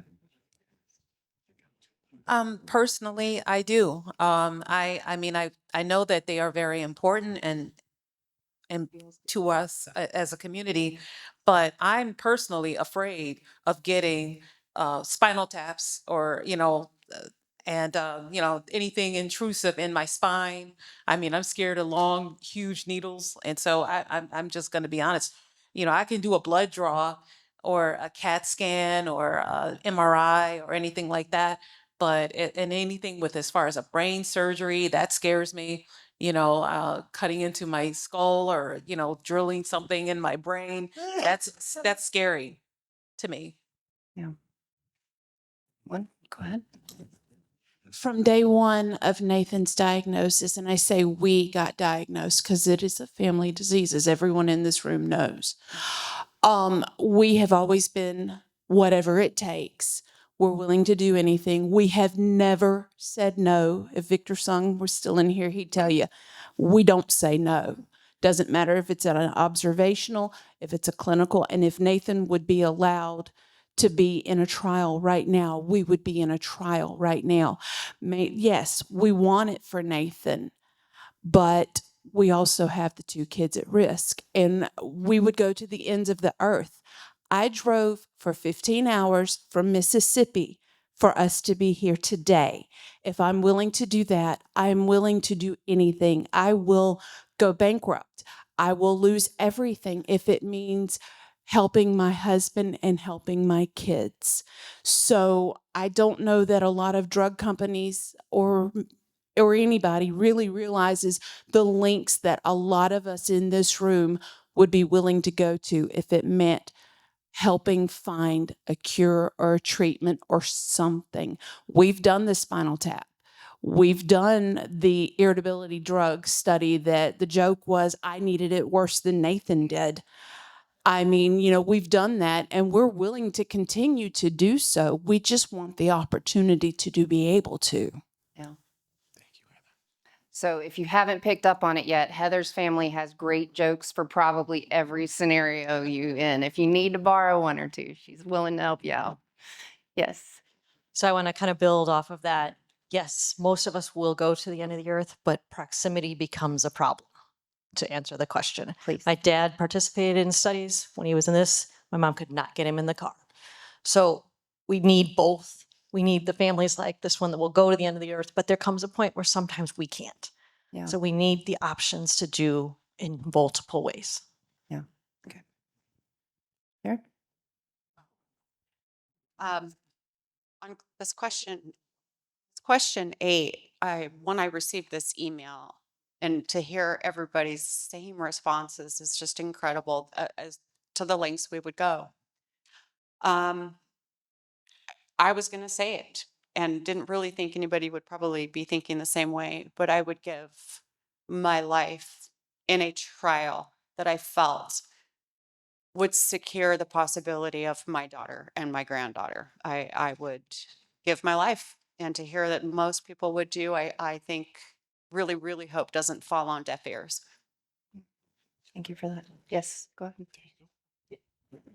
Yeah, so I did 3 trials with sister and nieces in various. One of them was for the original spinal puncture. I think it was the Roche, and I was surprised. But when we got here, she really shouldn't have qualified. But they were kind of not letting her get by. But she was had a little more career than she really probably should have. But when push came to shove, she got so scared of the needle, not of the needle itself, but of it missing and her missing time with her children. So she made the option in that case when she was 40 and her kids were freshman and sophomore in high school, that she'd rather have 2 more years just like she is now, just like she was, than a real risky trial. That's the first time I've ever heard anybody in my family say, it's not my time. On the other hand, my sister Lisa went from being in denial of having Huntington's for 25 years, said that she was an alcoholic. And when I talked her into the Ingrezza trial, she now will not leave the house without being on Ingrezza. And I have had the opportunity to drive with her to and from the trial with or without the medicine. And it is night and day for her. She gets her voice back, she gets her brain back, and she has no chorea on it. The other two girls do not have that same response. But in her situation, she would do anything because she has two twin boys, and she and I both would probably give our lives for those boys and the rest of our nieces. My husband didn't hear me say that. Thank you. In the back. Okay, my husband is a warrior. He participated in everything he was able to participate in, poked, prodded. His last study was the Genentech study with the intrathecal. We were offered a study earlier this year that was actually, we go to the University of Texas Health Science Center in Houston, and it was the Department of Psychiatry, which is doing I have to read it, a non-invasive brain stimulation. You wear like a cap, a stocking cap on your head, and it gives you the little brain stimulation. Yeah. It was too cumbersome. We didn't even go through the process. We would have had to be at home at the same time each day to receive a phone call from the investigator. We had to do that, I think, for 3 or 4 weeks. And that was just too much burden on our part. Thank you. Go ahead. Yeah. I'll be short. I just want to point out, you keep hearing us say we'd go to the ends of the earth. We would give our lives for our kids and everything, and we would do whatever we can. And that's because the reality for us is that the other side of it is death. I mean, that we don't have other options. And I think that really needs to be stressed because that's how serious it is. Thank you. I think this is going to be our last one yet. Go ahead, Dave. Since most of these trials are filled with participants before I get on the phone with them, my only access, and I think we're talking about here, is either compassionate use, which is an expanded use of the trial, and I haven't been able to figure out what the problem is, but I wasn't able to get into that. And I guess if we could participate as an outsider part of the trial, it may be a reluctance by the pharmaceuticals to add somebody from the outside without being able to monitor them. I don't know what it is, but that's really what we're talking about. If maybe the FDA could maybe look at what's the impediments to compassionate use. We are fully supportive of expanded access programs. We approve close to 98, 99% of them. So that's all I can say. Yeah. We are extremely supportive of them. And so if the request comes in, we thoroughly review it. And so we are very open to it. It may not be an FDA problem. I think it may be the provider problem, and the providers are reluctant to approve. And that's why we're talking about a subject. Would we like to come into a trial? If there's no avenue for that, I don't think, like you're right, it's probably not your problem, it's their access problem. And that may be liability. They all have lawyers, I guess. Thank you, Dave. I appreciate it. It's really good timing. Karen came up to me, guys, at lunch, and Phyllis and she said, we're hearing all this input around clinical trials, and we've got this really cool opportunity that we want to invite everybody to contribute towards. So we're sneaking in a new slide that she's going to speak to. It's another opportunity for your voice to be heard if you're interested. I'm going to let her explain that briefly before we wrap up. Well, first, because I'm in front of you guys, I would be remiss if I didn't say thank you so much for sharing. This kind of sharing is hard. We really know that. It's difficult. And we've seen it brings forward a lot of emotion, right? I've seen a lot of tears today. I've heard frustration, grief, worry, and I've also heard that there's an urgency. And I've heard you have a lot of determination and forward thinking and perseverance. So thank you so much for showing that to us. So I've heard a lot of talk today about early enrollment in clinical trials, and I just wanted you to know we're thinking about that too. I'm from the Center for Biologics Evaluation and Research, which is the center that reviews gene therapy trials. We are having a public listening meeting on December 4th, and what we're asking is for people to talk about their what they consider when they're thinking about early enrollment in a clinical trial. And by early enrollment, we're talking about people who, like you, many of you, who may not be experiencing symptoms yet, or they haven't, completely taken over, your ability to live a pretty full life. And so we want we want to hear more about that and what you consider if you were offered the opportunity to enroll in a clinical trial in pre-symptomatic or early symptomatic stages. So we don't have any more room for speakers, but what we are doing is opening a docket. And so I encourage you all to register for this meeting, listen, and then as you're listening or after the meeting, put your thoughts into the docket. And after the meeting, we're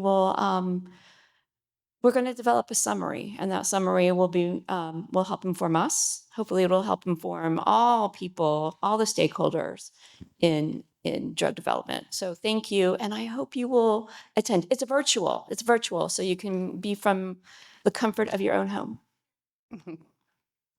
Oh, a docket.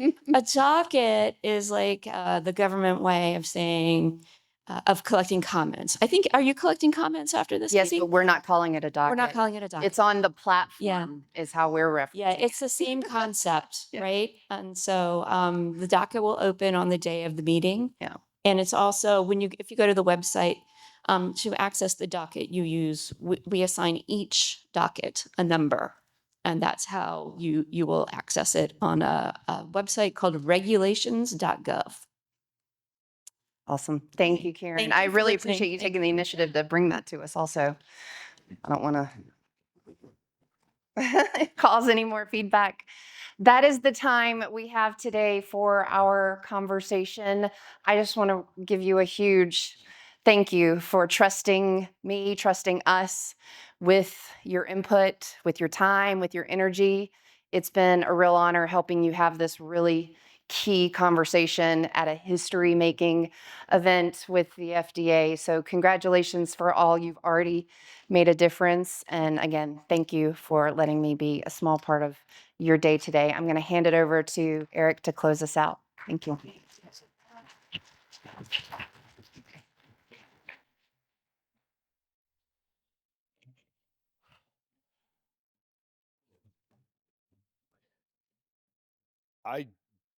I just want to start by saying thank you to every single one of you who's in the room, and thank you to everyone who's still online and has been online throughout the course of the day, and to those who will be watching this when it becomes available.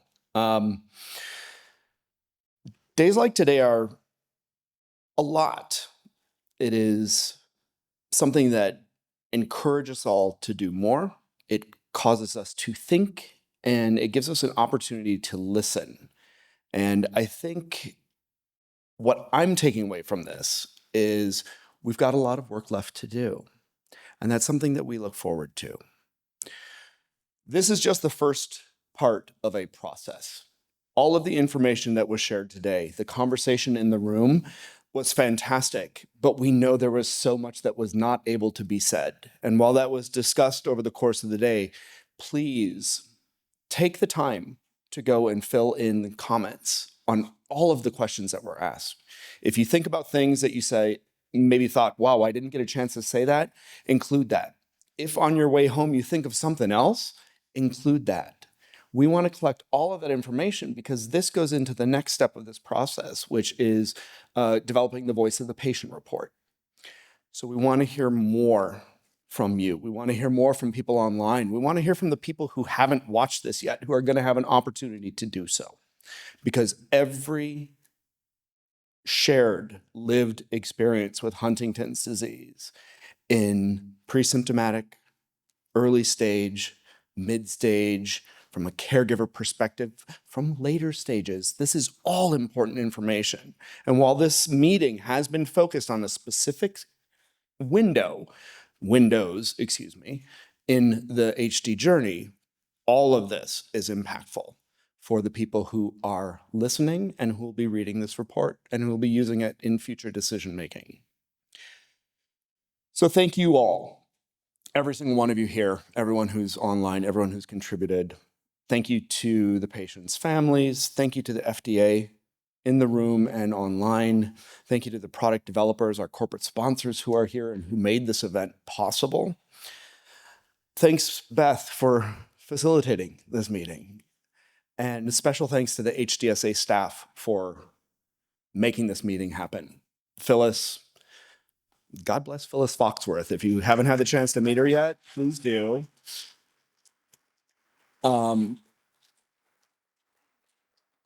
Phyllis has taken our advocacy efforts from something that I think many people were familiar with for many years of reintroducing legislation into the Senate that never went anywhere to doing more. Advocacy is so much more than just getting a bill passed.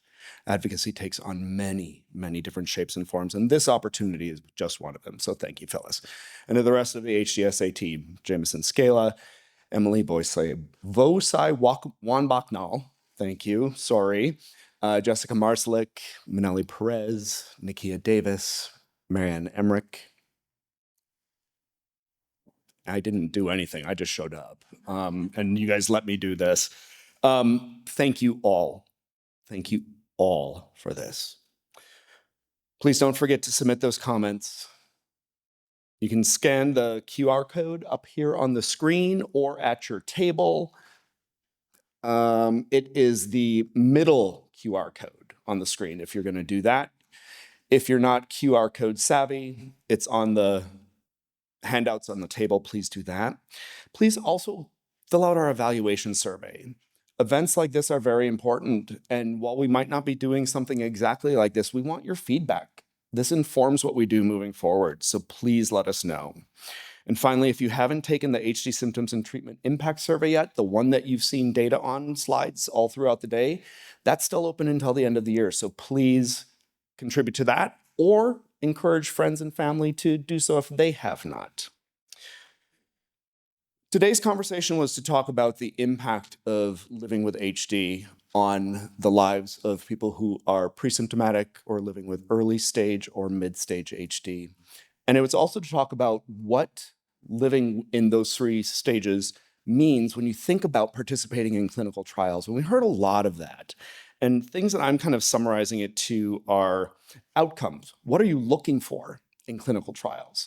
We know what clinical trials are occurring right now, but when we think about future clinical trials, what do you want to see? What do you want to experience?